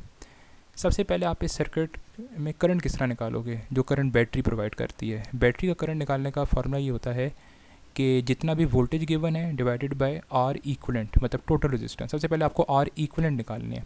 अब R इक्विवेलेंट निकालने की ज़रूरत ही नहीं है, उसने आपको क्वेश्चन में दिया हुआ है। और वोल्टेज भी कितना है, वोल्टेज भी 6 वोल्ट, तो 6 वोल्ट डिवाइडेड बाय 6, तो ये आंसर आ गया 1 एम्पेयर। तो पहला पार्ट तो बस फ़ौरन से सॉल्व हो गया। मतलब ये बैटरी कितना करंट प्रोड्यूस कर रही है, ये बैटरी करंट प्रोड्यूस कर रही है 1 एम्पेयर। अगली चीज़ आपने निकालनी है इस RX की वैल्यू, ठीक है। अब RX की वैल्यू निकालने के लिए क्या करेंगे, सबसे पहले सर्किट को थोड़ा सा सॉल्व करें, मिनिमाइज़ करें। सबसे पहले आप ये देखो, ये R1 और ये R2 दोनों पैरेलल में, तो पैरेलल में फार्मूला आप लगा लो, वही वाला 1 over R is equal to 1 over 6 plus 1 over 6। तो मैं डायरेक्ट सॉल्व कर रहा हूँ, ये आएगा 3 ओम, ठीक है। तो मैंने इन दोनों को सॉल्व करके यहाँ 3 ओम का एक रजिस्टर बना दिया। ये जो RX था ये मैंने ऐसे का ऐसे ही बना दिया, ठीक है। अब इसको और सॉल्व करें। अब ये दोनों किस में हैं, ये 3 ओम और ये RX सीरीज़ में हैं। तो क्या होगा, सीरीज़ का फार्मूला क्या होता है कि R equivalent is equal to R1 plus R2। तो एक R1 ये 3 ओम हो गया, और R2 की जगह RX लिख दें। अब पूरे सर्किट की R इक्वलेंट गिवन है वो है 6 ओम, तो इस पूरे R इक्वलेंट की जगह 6 ओम लिख दें, ठीक है। और RX की वैल्यू निकाल लें, तो 3 उधर जाके माइनस हो जाएगा, तो RX की वैल्यू भी आ गई 3 ओम। तो ये दोनों पार्ट हो गए, RX की वैल्यू 3 ओम है और जो करंट है वो 1 एम्पेयर है। नेक्स्ट जो क्वेश्चन है स्टूडेंट वो है कि the potential difference between the terminals of the battery in open circuit. एक चीज़ याद रखें स्टूडेंट, जब भी आपको वो टर्मिनल्स ऑफ द बैटरी का वोल्टेज दे और कहे ओपन सर्किट, तो ओपन सर्किट का मतलब ये होता है कि वो आपको ईएमएफ गिवन है, ठीक है। तो हमेशा जब ओपन सर्किट में पोटेंशियल डिफरेंस दे रहा है बैटरी का तो वो ईएमएफ, तो ईएमएफ आपको क्वेश्चन में गिवन है 2.2 वोल्ट्स और कह रहा है when it is corrected across a resistance, तो लोड रेजिस्टेंस गिवन है 5 ओम और कह रहा है पोटेंशियल ड्रॉप्स टू 1.8 वोल्ट। जैसे आपने सर्किट में करंट फ्लो कराना शुरू किया तो वो जो ईएमएफ कम होकर कितना आ गया 1.8 वोल्ट, और ये 1.8 वोल्ट क्या होगा, ये होगा टर्मिनल वोल्टेज, तो ये वीटी आ गया। अब कह रहा है कैलकुलेट द करंट, एक तो आपने करंट निकालना है और दूसरा आपने इंटरनल रेजिस्टेंस निकालनी है, ठीक है। अच्छा, अब सबसे पहले आप क्या करो, आप इस सर्किट में करंट निकाल लो। अब करंट किस तरह निकालोगे, देखो आपको उस रजिस्टर आपको जो रजिस्टर गिवन है 5 ओम, ये उसका वोल्टेज भी गिवन है, ये 1.8 वोल्ट, डेफिनेटली ये रजिस्टर ही यूज़ कर रहा होगा ना, ठीक है। तो आप I is equal to V T over R, तो 1.8 डिवाइडेड बाई 5, तो इसको आप अगर सॉल्व कर लो तो आपके पास करंट एम्पेयर में आ जाएगा। अब आपने निकालना है स्मॉल आर। स्मॉल आर के लिए बेशक आप इक्वेशन यूज़ कर लो यही वाली, E M F is equal to V T plus I R, ठीक है। अब आपको वी टी गिवन है, वी टी आपको गिवन है 2.2 volts, sorry E M F 2.2 volt, V T given है 1.8 वोल्ट्स। करंट आपने ये ऊपर वाले पार्ट से निकाल लिया होगा, यहाँ से ये भी पता है, तो आर आप निकाल सकते हो ना, ठीक है। इस इक्वेशन को रीअरेंज कर लो तो ये इक्वेशन इस तरह की बन जाएगी आई आर, और फिर आई को डिवाइड कर दो ये, तो ये इस तरह की इक्वेशन आपके पास बन जाएगी और इससे आप इंटरनल रेजिस्टेंस निकाल सकते हो।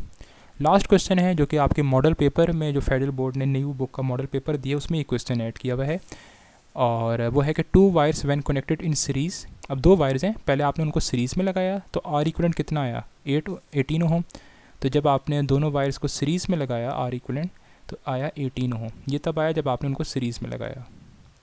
फिर जब आपने उनको पैरेलल में लगाया तो आर इक्विवेलेंट आया 4 ओम, तो ये पैरेलल में आया। अब आपको फॉर्मूले पता हो, ठीक है। अब सीरीज़ का उन दोनों दो जो वायर्स थी उनकी रेजिस्टेंस मान लें R1 और R2, ठीक है। तो आर इक्विवेलेंट सीरीज़ वाले में क्या बना होगा, मतलब आपने R1 प्लस R2 किया होगा, तो ये आंसर आया 18 ओम, ठीक है। इसको इक्वेशन 1 नाम दे दें। और पैरेलल में उसने क्या फार्मूला लगाया होगा, पैरेलल में उसने लगाया होगा 1/R1 प्लस 1/R2, तो उसका आंसर जो आया वो क्या आया, उसका वो आया 4 ओम। तो ये 1/R इक्विवेलेंट आप लिखते हो ना, तो उस आर इक्विवेलेंट की जगह क्या लिख दोगे 4 ओम, ठीक है। अब ये 2 इक्वेशंस हैं, इन 2 इक्वेशंस को आपने सॉल्व करना है, ये और एक ये वाली इक्वेशन। अब ये मैथ का क्वेश्चन ज़्यादा है, ठीक है। अब इसको आप पहले इक्वेशन 2 को थोड़ा सा ज़रा सिंप्लीफाई कर लो, एलसीएम ले लो, ये R1 R2 बना, ऊपर आया R2 plus R1 is equal to 1/4। अब आप इसको क्रॉस मल्टीप्लाई कर लो तो ये बन गया 4R1 plus R2 is equal to R1 R2, ठीक है। अब देखो जो इक्वेशन 1 थी उसको यूज़ करो। इक्वेशन 1 क्या कहती थी, इक्वेशन 1 कहती है कि R1 प्लस R2 का आंसर कितना आएगा 18, तो इस पूरे R1 प्लस R2 की जगह क्या लिख दो 18, समझ आई। अब 18 को आप 4 से मल्टीप्लाई करो तो आई थिंक ये 72 आएगा, 72 is equal to R1 R2। अब ये काफ़ी हद तक इक्वेशन सिंप्लीफाई हो गई, ठीक है।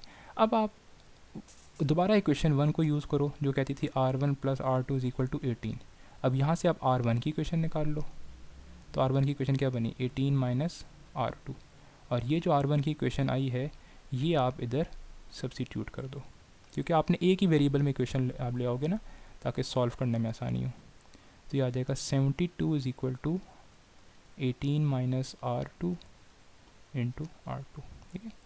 तो ये इक्वेशन बनी 18 R2 माइनस R2 का स्क्वेयर इज इक्वल टू 72। आप इसको एक ही साइड पे ले आओ सारी टर्म्स को, तो ये R2 का square minus 18 R2 plus 72 is equal to 0। तो ये आपके पास अब जो है एक क्वाड्रेटिक इक्वेशन बन गई। तो बेशक इसको आप कैलकुलेटर से कर लो सॉल्व, अगर मैंने कोई मिस्टेक नहीं की तो इसको सॉल्व करके देख लेते हैं। ए की वैल्यू 1 है, बी की वैल्यू जो है वो आपके पास -18 है और सी की वैल्यू 72 है। तो आपने R2 निकालना है, तो R2 की इक्वेशन बनी -b plus minus B square minus 4ac over 2a। ठीक है, इसको आप सॉल्व कर लो, यहाँ से आप इधर वैल्यूज़ पुट कर लो, -18, b की वैल्यू -18 का स्क्वायर, -4, a की वैल्यू 1 थी और c की वैल्यू थी 72। ठीक है, और 2a मतलब 2 × 1। अब आगे इसको आपने खुद सॉल्व करना है। ठीक है, आप इसको सॉल्व करो, R2 की 2 वैल्यूज़ आएंगी। ठीक है, वो वैल्यूज़ आपने फिर आप किसी भी ऊपर इक्वेशन 1 में पुट कर दो तो आपके पास R1 की वैल्यू आ जाएगी। ठीक है, तो स्टूडेंट्स ये सारे क्वेश्चन थे चैप्टर नंबर 12 से जो कि डिस्कस कराने थे मैंने आपको। होप सो आपको आज का लेक्चर पसंद आया होगा। अगर आपने फुल लेक्चर अगर सुना है तो लाजमी मुझे कमेंट बॉक्स में बताइए कि अगर आपको कोई भी क्यूरी है, और अगर लेक्चर पसंद आया तो लाइक और इसको अपने फ्रेंड्स के साथ लाजमी शेयर करें। ठीक है, अगर वो डिफरेंट कॉलेजेस के भी हैं तो लाजमी शेयर करें उनके साथ, ताकि फ़ायदा जो स्टूडेंट जितना ज़्यादा फ़ायदा उठा सकता है आप उठाएं। अगर आप इस चैप्टर को, या आपको मैंने पूरा चैप्टर कवर कराया है for short and for MCQs, और लॉन्ग पे आपका कुछ तैयार हो जाएगा। या आपने 1 घंटे में अगर आप जितना आप इससे सीखोगे ना, आप पूरे दिन बुक खोले आप बैठे रहो उतना आप नहीं सीखोगे। इसलिए थोड़ा सा लेक्चर शायद आपको बोरिंग लगे, लेकिन आप अपनी पढ़ाई की खातिर, अपने फ्यूचर की खातिर लाजमी इसको देखें। ठीक है, चलें, ओके।